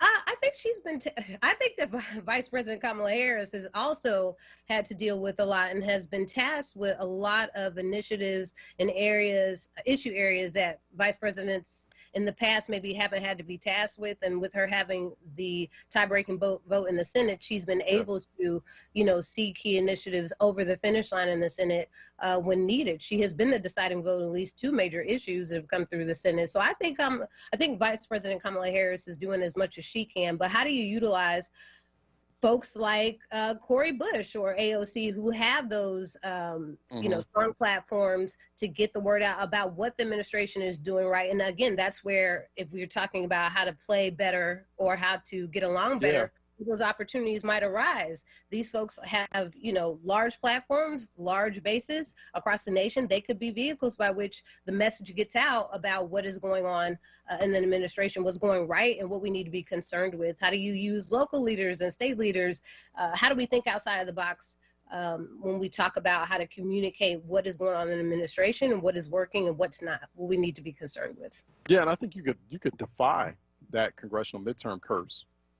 I think that's smart. You know, where the Biden administration is saying, hey, you know what? Why don't we leverage the assets like an AOC, like a Cori Bush or Jamal Bowman to connect our message with the grassroots. They seem to have like a better connection. They resonate more with folks in certain communities or on the grassroots level. Like, let's leverage that. Let's kind of use them as conduits or channels for that message to get people energized and mobilize ahead of 2022 so we can defy the curse, right? The congressional midterm curse. Because that trend is there, the historical trend, but Democrats are going to have to be a little bit more like Republicans in this, because Republicans, they'll see a trend and they're like, okay, how can we destroy the trend? Let's destroy the trend. Like, let's do the exact opposite of that. And I mean, you know, even when they know they're wrong, right? When they know what they're doing is evil, they're like, no, we're still we're going to do this. We're going to make it happen. Anything's possible. And so hence, you know, Donald Trump gets elected. Like everything's within the realm of possibility. But, the Democrats I worry because a lot of Democrats I talk to, they're like, oh, well, you know, the historical trend. And I said, I know. It's like, let's see if we can crack it. Let's see if we can destroy it. But I understand. I mean, it's a lot ahead of 2022. That's why we bring you on, Michelle. Oh, I'm sorry. You had a final thought? No, I didn't. I think you hit the nail on the head. How can we be innovative, think outside the box, and do some things different so that we can hold on to the slim majority that we have? There are going to be some key races that we need to pay attention to in 2022. And if we do the work, approach constituencies we don't typically invest in, bring out the voters who are on our side and want to see us do well, instead of trying to poach voters who clearly are not on our side. That's typically what you see in states like Missouri. But let's look at a different playbook in 2022. Better connect the wins that Democrats have had in Congress and in the administration to how it impacts our voters every single day. Let's talk about the child care tax credit that came about because of Democrats. Let's talk about the stimulus checks that came about because of Democrats. Let's talk about the pause on student loan payments that came about because of Democrats. Let's make that our messaging, and let's point out where Republicans didn't have a hand in that, because Republicans have been able to kind of get away scot-free with bashing the administration, what Dems are doing, while their voters are getting these stimulus checks and these child care credits, and these pauses on student loan payments. So that'll be the opportunity for Democrats in 2022 to make sure Republicans pay for their lack of support of key issues for the voters that they say they're out there advocating for. Yeah, because, I mean, at the end of the day, I mean, that's who's doing the work. We were talking with Michelle Whatley, founder, CEO of the Griot Group. Go to thegriotgroup.com. She's at Michelle L. Whatley on social media, on Twitter, and she joins us. She regularly rotates as a strategist for our strategist segment here on Reality Check WURD. We always appreciate having her here and her gracing us with her presence. Thanks so much, Michelle. So see you on the other side of the apocalypse one day. See you in person, hopefully, on the other side. That's what I'm thinking. Yeah. Right. Yeah, definitely. We'll get that. We'll set that up definitely when the dust settles. But thanks so much again. Exactly. Thank you, Charles. Right, take care. All right. Be safe. Okay, let's take a break. And when we come back on the other side, 215-634-8065, 866-361-0900 here on Reality Check. Phone lines are back open, and we'll be right back. They're back. Everyone's ready. Platinum Shows presents the Dell Music Center Summer Series. Sunday, August 1st, it's Jeffrey Osborne. On the wings of love. Peebo Bryson. I'm so into you. And Regina Bell. Then Sunday, August 15th, it's the Basement Party with Big Daddy Kane. Baby Cool Mo D. EPMD, Nice and Smooth. The Sugar Hill Gang with a Furious 5 featuring Grandmaster Melly Mel and Scorpio. Roxanne Shante. And Tough Crew. Then Sunday, September 5th, Labor Day weekend, it's the Party in the Park with the Whispers. Stephanie Mills.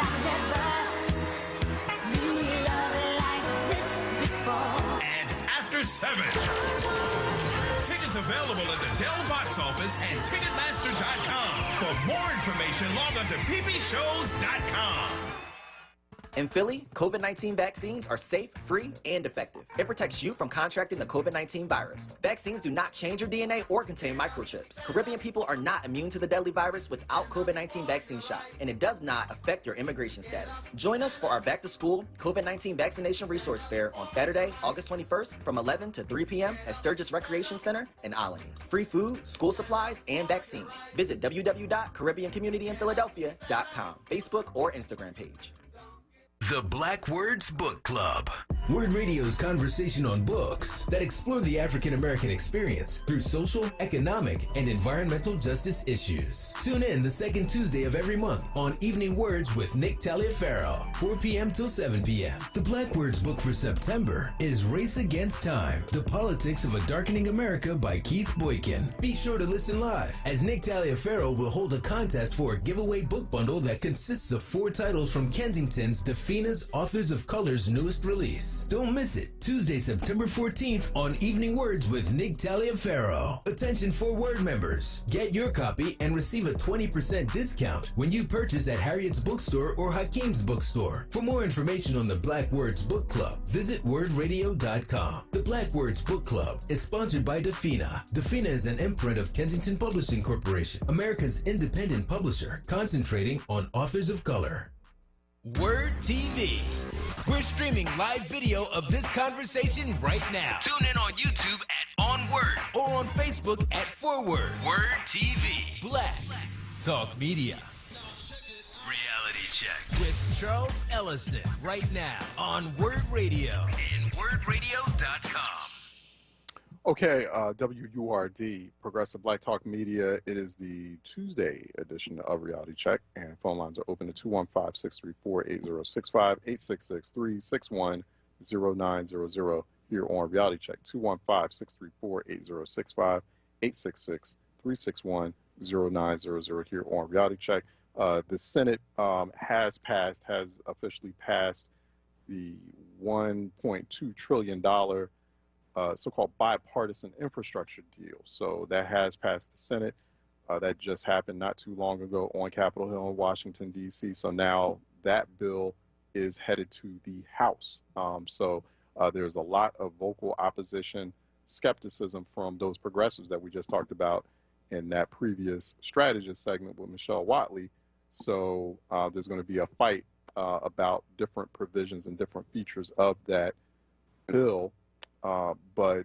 And the other thing, too, is that House Speaker Nancy Pelosi will not take up that bill until the Senate passes a second package, a second infrastructure package that's worth $3.5 trillion of spending. And so that is, you've got a bipartisan deal, but you've got also Democrats who created something that's going to be more of a Democrats bill going through a budget reconciliation process. That's the $3.5 trillion. She wants to make sure that the Democrats' priority bill, that $3.5 trillion bill, reaches the House first before she passes or before she takes up and then counts the votes to get the $1.2 trillion bipartisan infrastructure bill passed. So this is this infrastructure two-step that President Biden has engineered. So let's see how it works out. Let's see what happens as it goes through later on in the week. The Congressional Budget Office has argued that the $1.2 trillion infrastructure bill will add $256 billion to the federal deficit. However, negotiators, and that was some, obviously, you know how Republicans are, like when they're not in charge and then there's like high spending, particularly during emergency times, they will try to phase you or fool you into believing suddenly that they're such deficit hawks. But when their people are presidents, they'll do as much spending as possible. But that was a major sticking point in those negotiations, was about the deficit, the CBO analysis. However, negotiators did hammer that out and were saying that, you know what, these infrastructure projects, they are profitable. They will pay for themselves over time with all the increased economic activity. So, you know, we'll sort that out a little bit later on. Let's just go ahead and pass that bill. So that's what's happening on Capitol Hill right now. Lots of wrangling, and then the 3.5. We want to see if that $3.5 trillion spending priority bill. That's where Democrats are going to pass this on their own. So they got the $1.2 trillion bipartisan deal, and then there's another $3.5 trillion. So initially, President Biden had asked for $2.6 trillion for an infrastructure bill. It got whittled down to $1.2 trillion, but in a way, he's kind of getting what he asked for, because especially if Democrats are able to, with their votes, and using Vice President Harris as a tiebreaker, if with their votes they're able to get this $3.5 trillion plan, and then the big conversation is, okay, what exactly is in these plans? So we'll just keep reading and keep watching that carefully and talking to folks to see what they're paying attention to. 215-634-8065, 866-361-0900 here on Reality Check. 215-634-8065, 866-361-0900 here on reality check. Feel free to call in, and yeah, let's still continue to have that conversation. I'm not afraid to have that conversation about vaccines.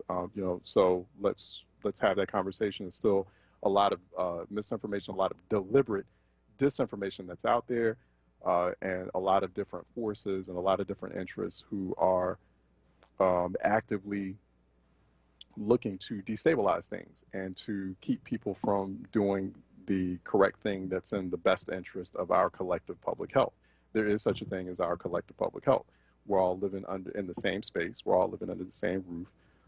And so going back to that argument about morality and so I guess, it's sort of a general sort of religious exemption philosophy that like one listener was talking about. And to my understanding, morality is about doing good deeds and doing good things that contribute to the larger good. That's what we're talking about as far as like morality is concerned. Some people have distorted religion to be something that is about self-interest. It's about one's own prosperity. Like they call it, there's a term, prosperity gospel. Where like you've had like over time you had black churches evolve into that, like evolve from the black liberation theology and the activism that they were known for and building our communities on and getting our communities through tough times to a bigger emphasis on, it's all about the individual and increasing the individual's abundance or household abundance, making sure to get the house and the car, the picket fence, and this prosperity gospel message that started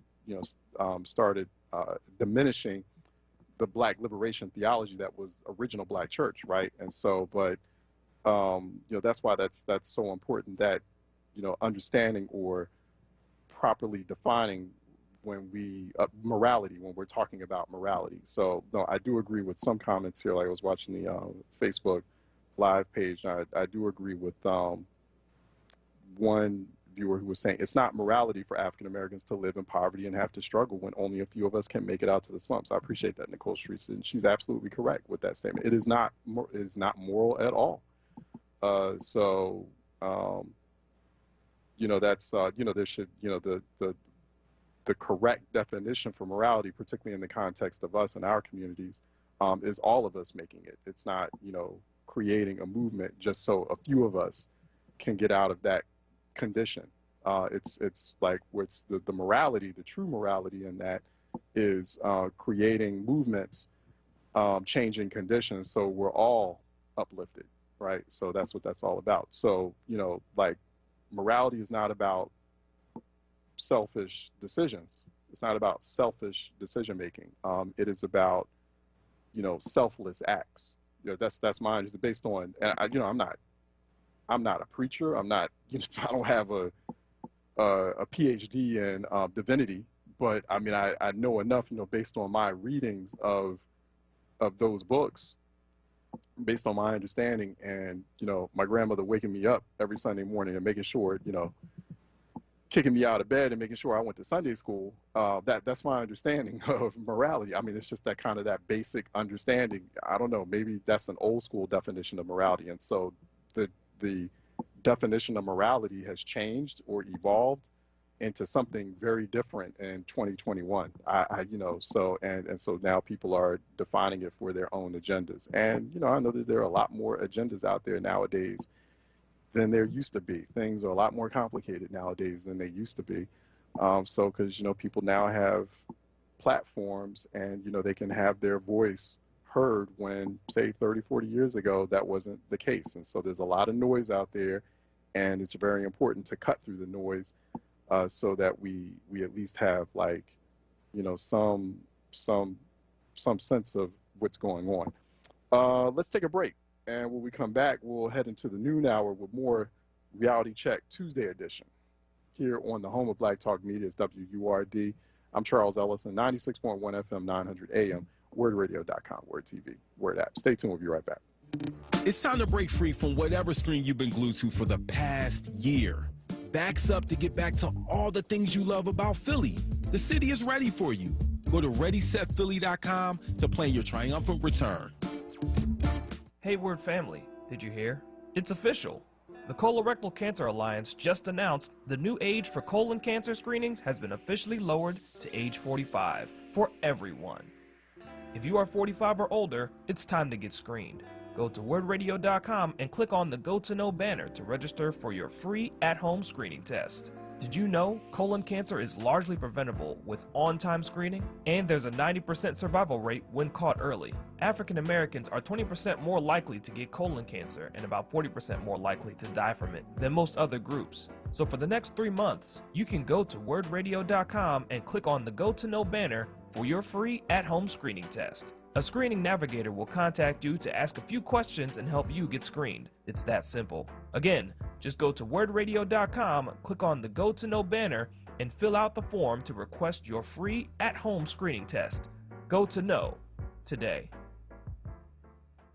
As a community service, WURD Radio and the Black Doctors COVID-19 Consortium wants to keep you informed about where you can get barrier-free COVID-19 testing and vaccination this week.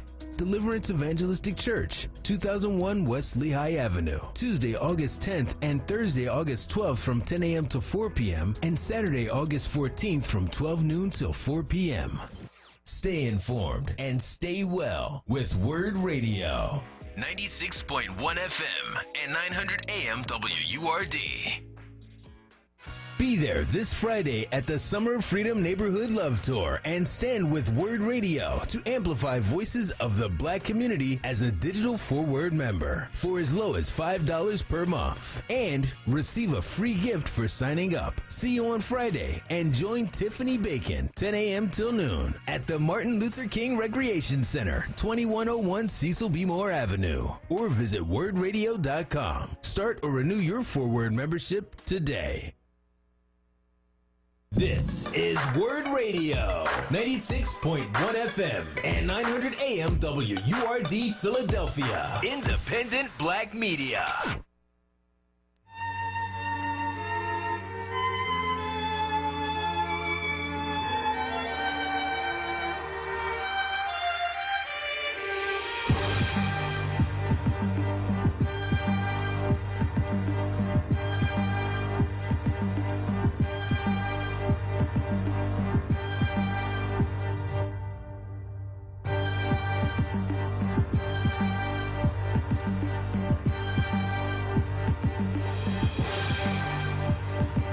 Reality Check with Charles Ellison. Right now on WURD Radio and WURDradio.com. WURD, Progressive Black Talk Media. This is Charles Ellison. We're back at it, our Tuesday edition of Reality Check. Hashtag Reality Check at Ellison Report on Twitter for more information. Joining us now is the Chief Executive Officer of NACCHO, and that is the National Association of City and County Health Officials. It's been a while since we've spoken with them. It's good to always talk with them, especially as we've been going through this pandemic. Lori Trammell Freeman is the CEO of NACCHO. Go to NACCHO.org for more information, and they have been very busy, especially during this now over a year of pandemic. There's a lot going on, just on the front lines as we have like this army of public health officials doing the best they can to get us through this. Lori, how are you doing? Very well. Thank you for having me today. All right. It's good to see you too. It's been a minute. So, and I can't wait to when the dust settles, to get back into seeing everyone in DC and seeing how you all are doing. Can you talk about that real quick? Just like what's that been like going through pandemic? Because I know you and I haven't had that opportunity to kind of talk one-on-one about that. What it's been like going through that pandemic. And, just kind of a check-in with public health officers, city, state, county level, nationwide. What's the general mood right now? Well, thanks for asking the question. We've been extraordinarily busy working on the response to this pandemic at that ground level, at that community level of public health. Now, it's hard to believe, for nearly 18 months. Our health officers and the departments that serve them have been busy since day one on the ground. First, of course, with testing and contact tracing and screening and isolating and quarantine. And then as we've moved through different phases of this pandemic, always our local health departments, heavily engaged in mitigation and response, and most recently working on this, very large vaccination effort of our country, and helping to be a really important core foundational part of the community, and making sure vaccines are getting to where they need to go, but also being a key vaccine provider as well. Yeah, yeah. Laura, if I could ask, I know this has been a tremendously stressful time for public health professionals, for public health, crisis responders, people trying to manage this crisis, trying to manage health departments. How much of a toll has that taken on that field, on that profession? Because, I see reports every now and then of, public health professionals especially on the more local level, finding themselves either exhausted, worn out, or so anxious and terrified by threats from the public that they end up quitting. Are we still seeing more of that? Or has that calmed down a bit? Unfortunately, it hasn't really calmed down as much as you would expect at this stage of things. Yeah. We've seen everything from minor profanity directed at the local health officer or the department to much more serious criminal type behavior, like harassment and vandalism, threats to life and property.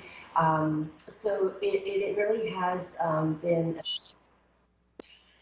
I think there's been a lot of spotlight on the healthcare profession rather than public health in terms of the impact of the pandemic on their mentality, their ability to do their jobs well, but also personally on their mental health.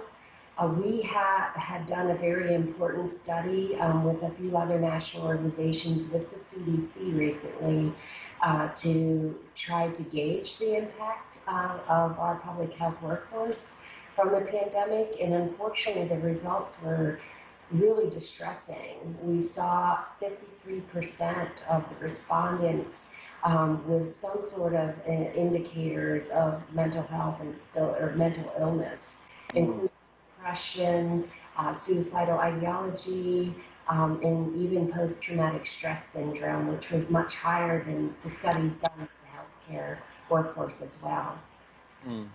Do you feel like, especially as, we were just watching what's been happening or watching news, what's been transpiring on Capitol Hill, we got this, $1.2 trillion infrastructure package that just got passed out of the Senate, now goes to the House, but the House is also waiting for an additional $3.5 trillion. And so, we've talked about, we've had a big moment, a big public conversation about the definition of infrastructure. That also includes support for personal infrastructure, things like public health.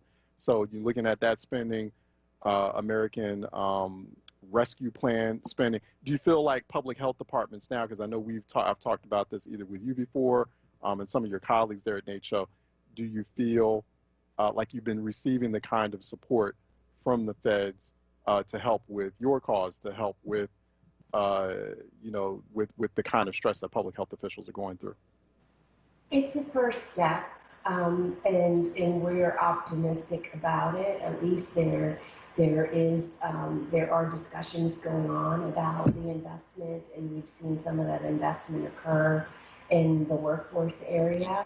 What we need to track carefully is how that investment gets down to the community level, and how we can track and be transparent about those federal helps, reaching deep into communities where they're needed most at this time.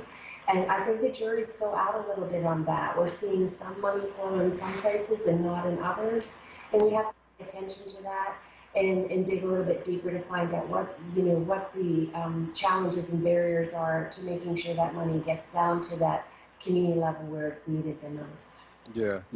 Speaking of the community level, Lori, I know something that you're focused on right now, a lot of public health professionals are focused on right now as we're coming up on the school season, the big school reopening debate. And before that, now eclipsing that debate on whether or not to reopen schools is the debate, the conversation, the clash over mask mandates. And so talk a little bit about that. Like what's that conversation like, one, between you and other folks in the public health space, especially when we're talking about states like Florida, for example, where that clash is very real. But I mean, what's the best practice guidance here? I mean, should students be wearing, should young people K through 12 be wearing masks when they're in a school building? Right now, because we can't vaccinate everybody stepping into that school building, right, really the best and safest thing that we can do is mask up. Without a full vaccination effort of everybody coming back, and we're not quite ready for those younger folks to get the vaccine. We're hoping that's coming by the end of the year. But until we have that and are able to assure that people are protected through that level of mitigation strategy, the highest level of perhaps that vaccination, we're going to need to have a layered policy where we have to do some other things to keep the kids and the people working with the kids safe.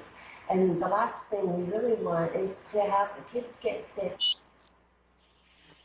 Nobody wants to go back to a full remote learning for these children. It was too impactful. So we have, the best next thing is to get them in the school, but using those mitigation strategies that are, proven to work well in those closed settings for unvaccinated as well as vaccinated.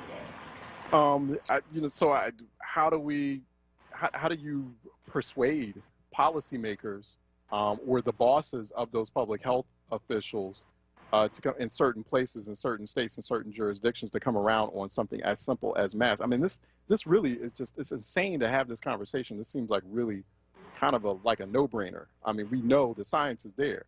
You wear a mask, you significantly reduce transmission of the virus. Full stop. I mean, I don't understand why it's so complicated, but I know that's got to be challenging for public health officials in talking with, governors and other county executives, mayors who may not feel the same way. It absolutely is challenging, and the way to think about it is, families need to protect themselves. Think about how you're going to protect your family, and don't worry it's so much about everybody else at the moment, but how can you protect your kids and yourself and your family from spreading this virus or from getting sick? It's an easy message, but it's not heard well. People see mask mandates as a threat to their personal liberty, and that's challenging. What we don't like to see happen are these broad, sweeping pieces of legislation that ban things from happening, that don't allow our health departments at that really hyper local level to be making decisions based on what is happening on the ground. And if we have an outbreak, we have to be able to stop it. We can't allow it to spread through the community. And so the mask mandates, the ban on mask mandates at state level is really, it can be really harmful if it can prevent people at that local level from making those really important local decisions based on what's happening in that community, around caseload, around hospitalizations, around deaths. And now we're starting to see data emerge that hopefully will help us make the case better and help us to tell the story about how this virus is smart. And so we have to keep up with it. And one way to do that is to reintroduce some mitigation every now and then when we need it. I'm seeing data, Lori, that suggests that 20% of, am I correct here, 20% of all hospitalizations now from, especially from the more contagious Delta variant, are now individuals under the age of 18? Yes, I think that was the latest that has come out. Yeah. Do you, one other thing, Lori, too, I'm real curious as to, okay, so resistance against mask mandates, what happens when we do get to the end of the year? We can't finally open vaccination up to all children, to children under the age of 12. Are we going to see resistance to that as well? I mean, are we girding for that? I mean, is that conversation already taking place? There will always be people that need more information, that need to be educated about the risks and the benefits, and that need special messaging. So, we're in this for the long haul to provide as much as people need to feel comfortable to get vaccinated. And so, we'll have these questions continue well into the rest of this year and perhaps longer, until we get to that point where we're over this pandemic, and we all want to be over this pandemic. Hey, what happened, Lori? Because, I mean, this is a standard thing, and I'm saying this as someone, I've been in public health communications. I've worked for a major health department of a major city, worked at that senior level, and I just don't understand what happened. Like, what's the difference between now and, like, all these years, generations of, we knew, like, you had to get vaccinated to go to school. Like, you get immunized against, like, some really dangerous diseases, viral infections. And, we did it as kids. Then our kids had to do it.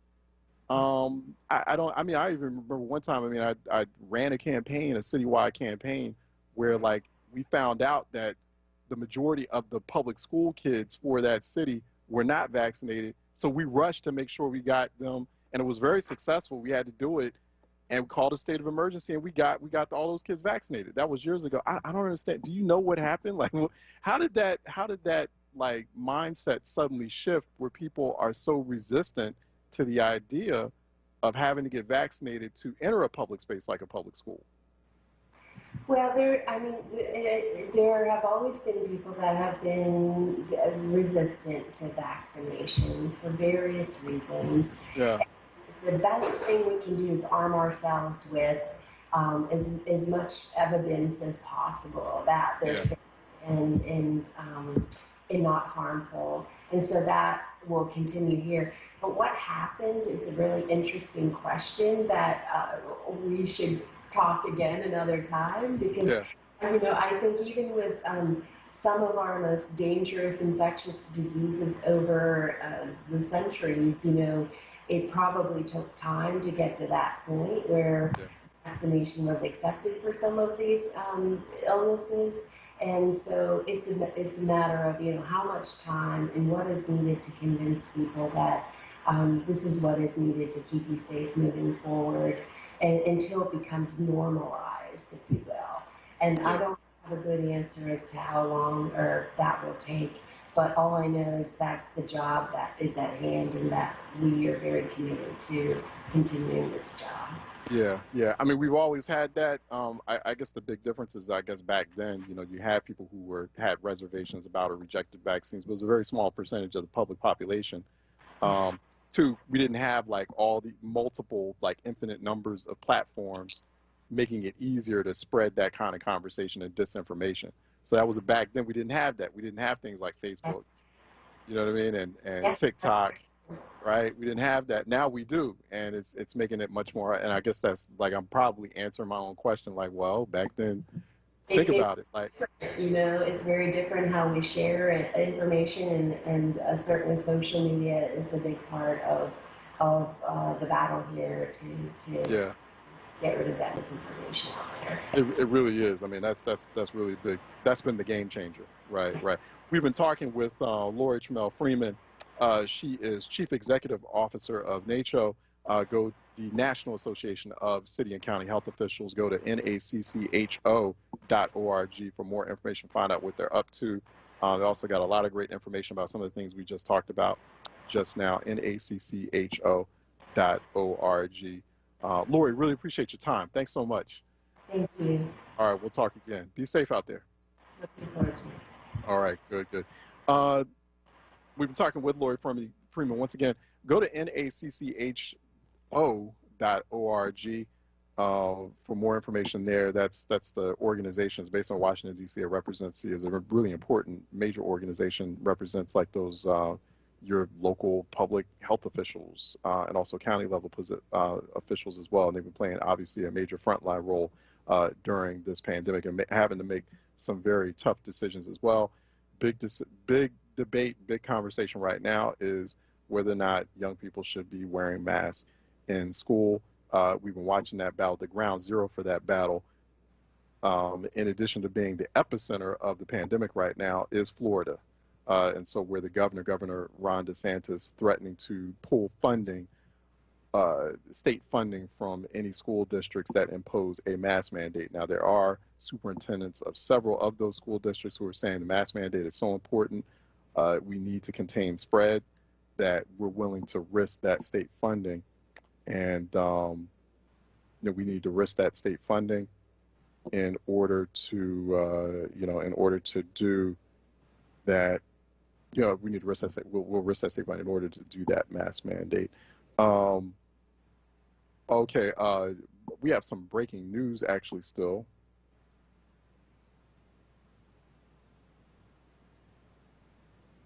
Just still some breaking news still coming out of Washington, where once again we were talking about in Washington D.C. Passage of the $1.2 trillion infrastructure bill. We did see that happening in Washington D.C. So we'll be watching that closely, and then watching to see if we'll get any passage of the $3.5 trillion Democratic spending priority bill. That's probably going to pass through budget reconciliation. Democrats just trying to pass that on their own. Let me go to break, and we'll be right back with more Reality Check. Hope Partnership Middle School offers a quality, subsidized independent school education to students and families in North Philadelphia. Located at 2601 North 11th Street, Hope offers small class sizes, personalized learning, a research-based curriculum, dedicated teachers, and a graduate support program, which supports students through high school graduation. They are currently accepting applications for 5th to 7th grade students for September. For more information, please contact them at info@hope-partnership.org.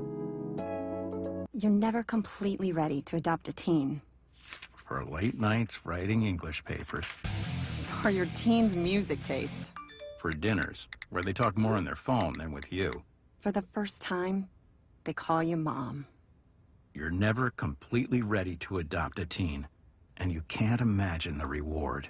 To learn more about adopting a teen, visit adoptuskids.org. Brought to you by the U.S. Department of Health and Human Services, Adopt U.S. Kids, and the Ad Council. Join WURD for the Summer of Freedom Neighborhood Love Tour. This year, we celebrate West Oak Lane, Mantua, North, West, and South Philly. I'm Tiffany Bacon. I'll broadcast live from a different neighborhood each Friday from 10 a.m. until 12 noon. Our next stop is North Philly at the Martin Luther King Recreation Center, 2101 Cecil B. Moore Avenue on Friday, August 13th. Pick up voter registration information, meet special guests, and stand with WURD and be a part of the movement to amplify the voice of the Black community. Show your support and join or renew your WURD membership on site. That's the Summer of Freedom Neighborhood Love Tour at the Martin Luther King Recreation Center from 10 a.m. until 12 noon, Friday, August 13th. WURD, showing love this summer. The WURD Radio Neighborhood Love Tour is sponsored by Comcast and supported by Pico, Keystone First, Ready Set Philly, and Hope Partnership for Education. The WURD Radio Newsletter, keeping you informed, engaged, and connected. Sign up by visiting wordradio.com. Scroll to the bottom of the page and type your email address under Connect with Us. You'll receive the latest information on WURD Radio, messages from our president and CEO, Sarah Lomax Reese, exclusive articles and multimedia content, and resources. Stay informed with the WURD Radio Newsletter. This is WURD Breaking News. Okay, more news, and this is coming out of New York. We're now hearing that New York Governor Andrew Cuomo is resigning from office. He is resigning. He has announced his resignation. It will become effective in 14 days, in 2 weeks. New York Governor Andrew Cuomo will be governor no more, and this is in the wake of a damning report that was released by New York's Attorney General Letitia James. And that report, that was a 165-page report, and it found that Governor Cuomo had sexually harassed 11 women in his office. He had sexually harassed 11 women, including some who had worked in his office, and was the findings of that report concluded that he had violated a number of state and federal laws. And so the calls for his resignation since the release of that report have been rather loud. For about several days, it seemed as if Cuomo was going to dig in. An impeachment inquiry process had started in the New York State Legislature. The New York State Legislature, controlled by Democrats, but his own party was preparing to kick him out of office. But he did make the announcement. It was also following, there was apparently a 45-minute news conference from his attorney, Rita Glavin. So she refuted the allegations, attacked the credibility of the investigators, et cetera. So it's interesting. And then right after that press conference, where she's attacking the allegations of the accusers, Cuomo had his own press conference immediately after, and he's saying he's stepping down in 14 days. Quoting Cuomo, "I think that given the circumstances, the best way I can help now is if I step aside and let government get back to government. And therefore, that's what I'll do, because I work for you, and doing the right thing is doing the right thing for you. Because as we say, it's not about me, it's about we." There's also been a lot of questions about whether or not he's managed the pandemic as well as he could. So that's breaking news that's coming out of New York. Once he steps down as governor in about 2 weeks, then Lieutenant Governor Kathy Hochul, I think it's Hochul or Hochul, I'm not sure if I'm pronouncing this correctly. I've not heard her name pronunciation, but Kathy Hochul will become the governor. So that job will go to her. She will be the first female governor of New York, of the state of New York, of the Empire State. So a little bit of history being made there. Interestingly enough, so that 165-page report about those allegations, those sexual harassment allegations, comes out of the office of a black woman attorney general for the state of New York. So I think that's rather significant too. So Letitia James is a black woman attorney general for the state of New York. She has made history herself being in that position. And so that's a fairly extent, that's a book on those allegations. And so, even though it's not, it's a report, it's a probe, it's not exactly like the trial, like a trial on these allegations itself. At the end of the day, it is something that definitely that we have to pay attention to, that you have a report that significant. Joining us now, well, first, also, phone lines are open. Sorry, we had breaking news and just wanted to tell you about that. Also, phone lines are open, 215-634-8065, 866-361-0900. And also joining us is Dr. G.S. Potter, regular contributor here on WURD. And I'm sure she's watching that breaking news with some interest as well, but she's joining us by phone. Dr. Potter, how are you doing? I'm hanging in there. How you doing? All right, good. So I did want to talk with you about other issues. I don't know if you had any thoughts on the sudden news about Governor Cuomo resigning. This is good for Democrats, I would think. I mean, this is basically like crisis containment ahead of 2022. That would have been a real problem for Democrats if he had stayed in there and got impeached by his own legislature. That would be a very damaging headline for Democrats, I think, heading into 2022. Yeah, I definitely, it definitely is damage control. That's the best thing he could have done, is resign. But I definitely also think that the Republicans have their own very long history of sex abusers and people that have participated in horrible things. And it would be nice to see the establishment go after them just as hard as we go after our own. As a victim, survivor of sexual assault myself, I definitely think women need to be heard. I think that there needs to be safe and effective processes that we can go through when we have complaints that need to be listened to and validated. But I still think this is being used as a political weapon and a political tool, and that we have actual really severe assaulters and rapists and people like Jim Jordan that are still running free, that there's not being held accountable. So I'd like to see a balance of accountability throughout the government, and not just a replay of new sexual abuse or harassment allegations like we saw coming in 2016.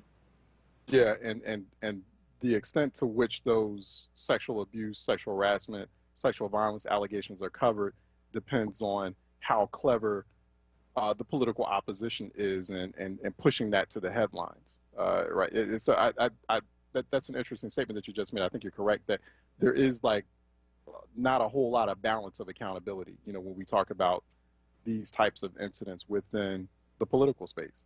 I just think that that's important that you just the statement you just made. Thank you. Yeah, I mean, if we're really looking to protect women instead of play political games, then we need to look at a formal structure, process on both sides, instead of letting it play out on, who's angry on social media or who has the most attention on the news, and that's how a victory is actually attained. I think we need to get more out of the narrative of it and more into the bones of what's happening. I mean, we still got hundreds of thousands of rape kits across the country that have not been processed, and I don't see outrage like we've seen coming out of the Cuomo thing over things like that. So yeah, I'm mad that if I want to go into a workplace environment, Democratic or Republican, either way I can get sexually harassed, or I could lose my job over certain things, or I can have to God forbid, have to go through a rape kit process and not have that process. But that doesn't garner as much anger as it does when we have an opportunity to politically hurt each other. So yeah, I would like to see more accountability all across the board, from top to bottom, and not just when it's politically convenient. Yeah. I brought you on to talk about, obviously the Cuomo resignation, and I know that's going to probably dominate the news cycle for like the next couple of days. But the other big issue we need to talk about, a much more important issue, is obviously that over housing and evictions and lockouts. And so Philadelphia obviously dealing with that problem. We're seeing that trend unfold in a number of other places, and actually much more destructive ways than even in Philly. And it's like, what are the I was thinking about this question. I thought about you and bringing you on air to kind of to explore it. I mean, there've got to be other ways, right? Other odds, because this is something you worked on. You worked on housing and homeless issues out in the Bay Area. You were on the front lines of that in the San Francisco Bay Area. San Francisco, some of the most expensive, arguably the most expensive housing in the country is in that area, San Francisco Bay Area. And just I wanted to have an opportunity to bring you on, GS, to talk a little bit about that. I mean, what is the alternative to evictions and lockouts? How can we better manage that situation? I mean, how can we better manage that debate and conversation? Yeah, I mean, I think that ultimately there isn't really an alternative unless we can open up a big discussion about affordable housing, fair housing, housing for everybody, not just people that participate at a certain level in the labor market. But I think to really address what's happening is we have to create punishments for landlords that are participating in this process, and we have to make it hurt their pocketbook more than it would hurt the people's pocketbook. I think we need to, when you show up to court, then the court is about making sure that person gets housed before they kick them out on the street. It's about making sure that when we do have public housing, it's safe and people can get into it and they're not put on waiting lists for years and years. But I think we live in a society, strategically right now, I definitely think that there are efforts to kick people out of their homes and find whatever reason possible so that these places can be gentrified, one. But two, overall, the narrative is very cruel to poor people and poor people without housing. I heard people calling up on your show saying, oh, it's these folks because they got drug problems, or they've been just trying to get a free ride this whole time with rental assistance. It's like, no, we even just went through a pandemic. The Republicans and the Democrats were even in the House fighting to get relief to people. Like, that debate is already over. It's just the money hasn't gotten to people. So even when we can agree that people should get assistance, we don't care what happens to them after they don't receive it, and then they're thrown into a housing situation that people are already to defend the landlords and not the people. So I think it's really complicated. If we want to fix it in the short term, we're going to have to put punishments on landlords that do this. We need to sue the courts and sue the judges. We need to, if we have to, get FEMA involved to get housing assistance to people, just like they give housing assistance to people that live through hurricanes and things like that.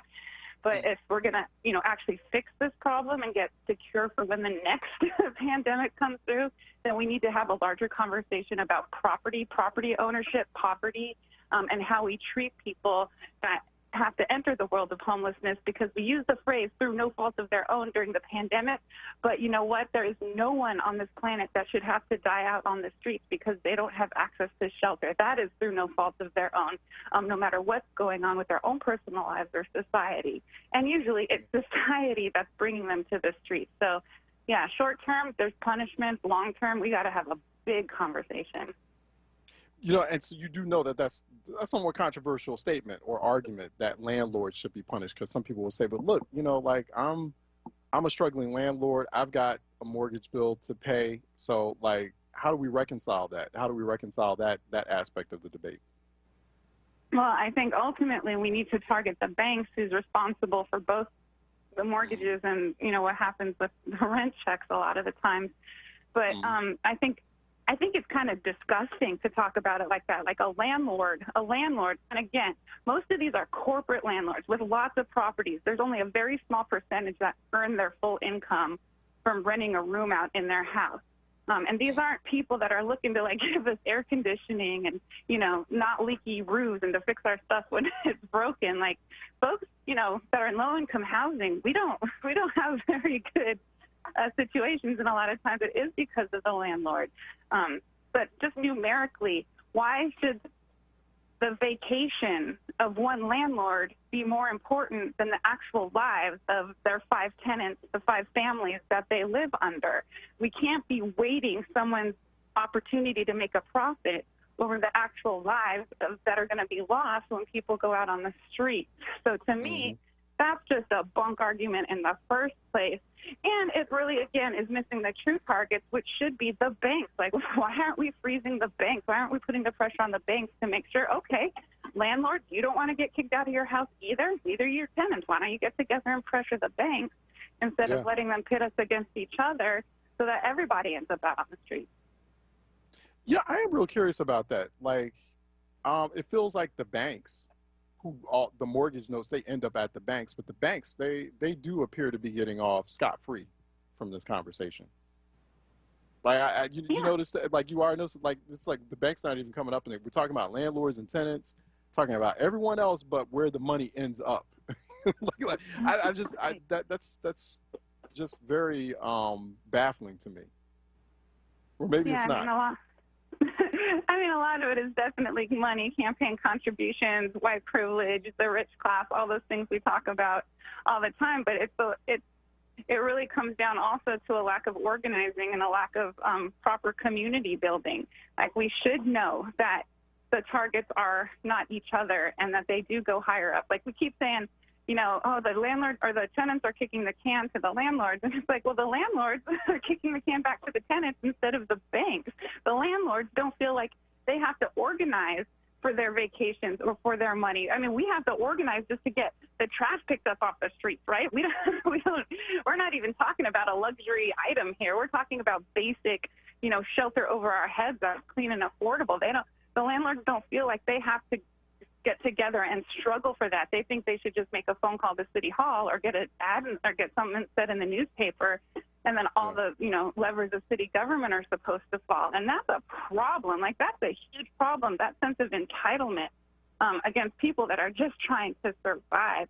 So yeah, it's a lack of strategy. I think the housing, the people that are involved in the housing game from an organizing perspective are really focusing on, getting assistance to people and that kind of thing, but we don't have the complementary component of creating targets that are actually going to help in this problem. And again, it is the banks, and they have the money to fight against us, to, create lots of news stories about how, it's just drug addicts and lazy people and people that don't want to, pay their rent to try to defend themselves. But at the end of the day, that's who's holding the money, and that's who could actually be making the most change in this department. So I think the organizers on the ground need to start targeting them, and then we need to start pressuring legislators to start targeting them as well.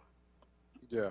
Yeah, no, I agree with you on that. And, governments really have to make a decision here. They have to ask themselves, like, a really important question, I feel like, what's more expensive, right? So, I mean, is it more expensive to pay for upfront the cost of all this back rent, especially this back rent and utilities that's accumulated during pandemic?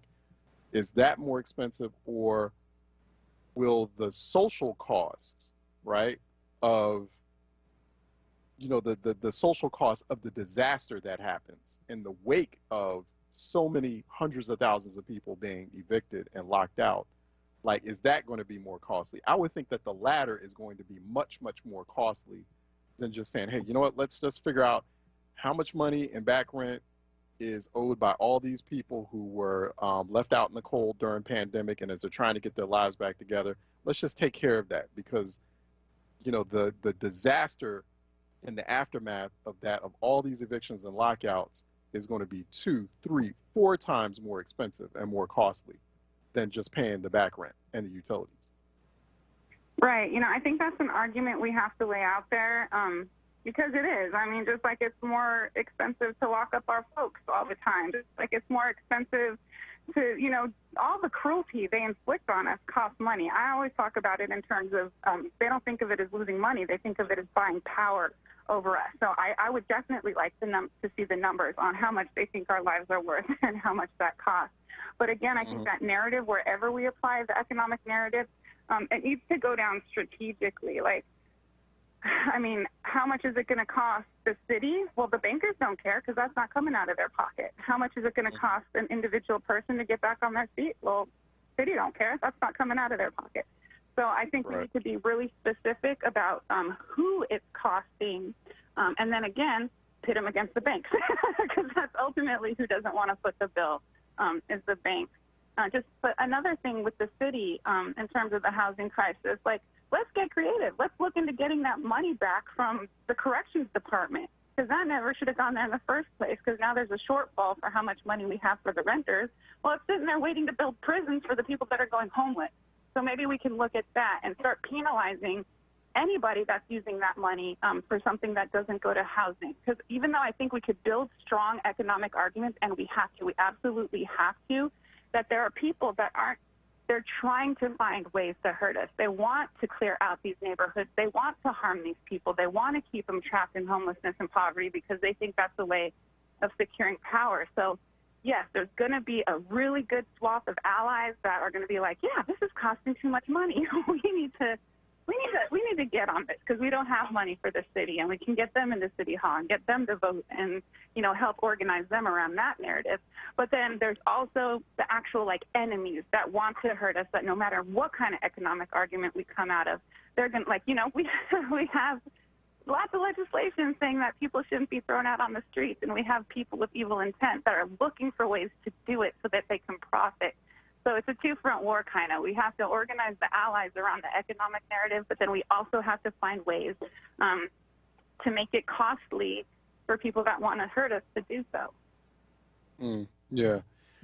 So good points. Dr. G.S. Potter, who is senior editor for thebnote.com, also regular contributor here on Reality Check WURD. Always good to have her join us and give us some things to think about and chew on. Thanks so much, Dr. Potter. Really appreciate your time.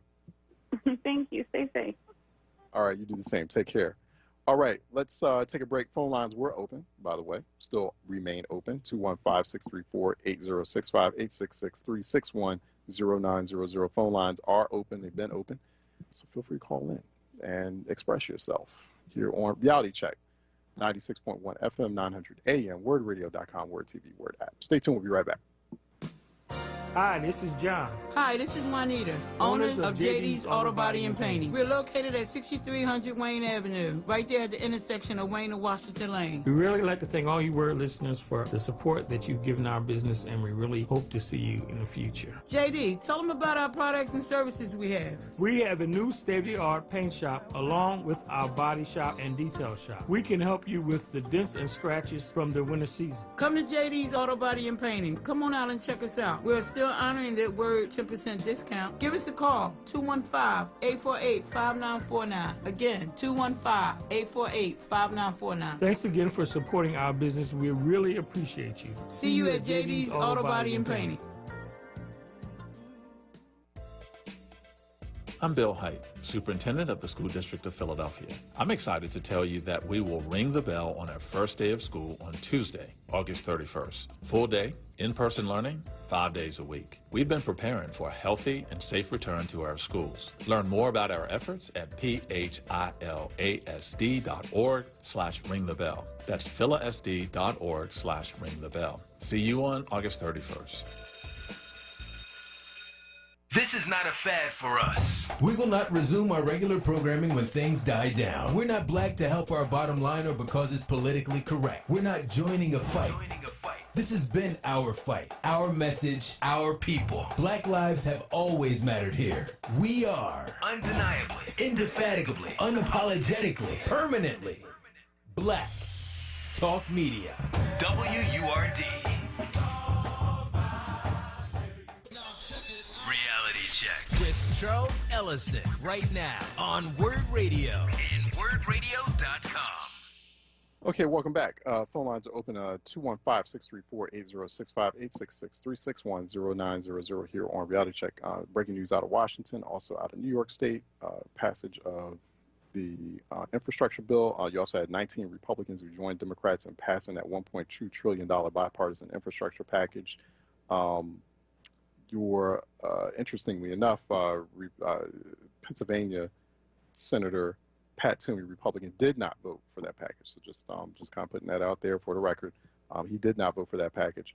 But there were 19 Republicans, 19 of his Republican colleagues, including Senate Minority Leader Mitch McConnell, who did vote for that bipartisan package, infrastructure package. So we're watching that and seeing what happens when it reaches the House. There's going to be a lot of skepticism that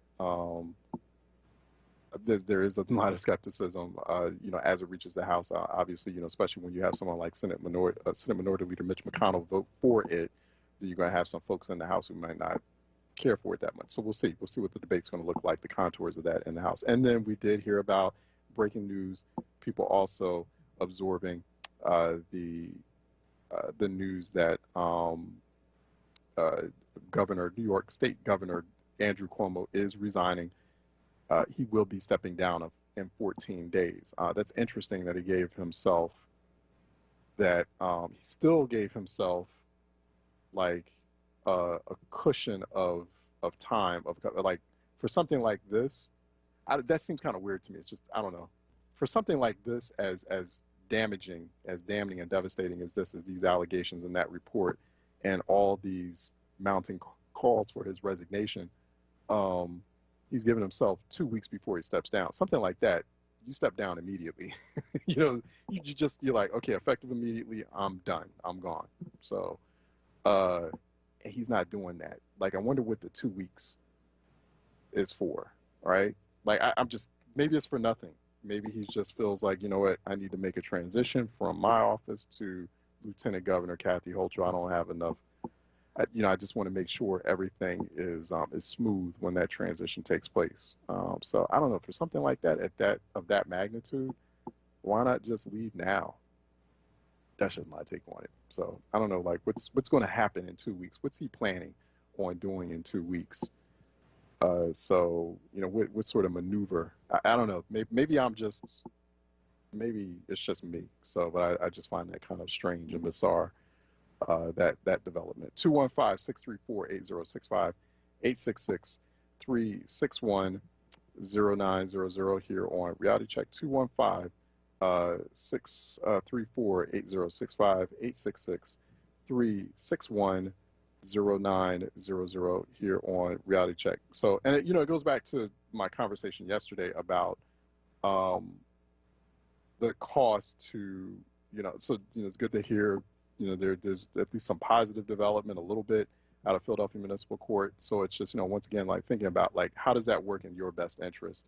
You as a court, you're allowing hundreds of lockdowns. That's at some point that's going to end up in a cost for you. So Philadelphia government, also other local and state governments have to think about this. Federal government has to think about that too.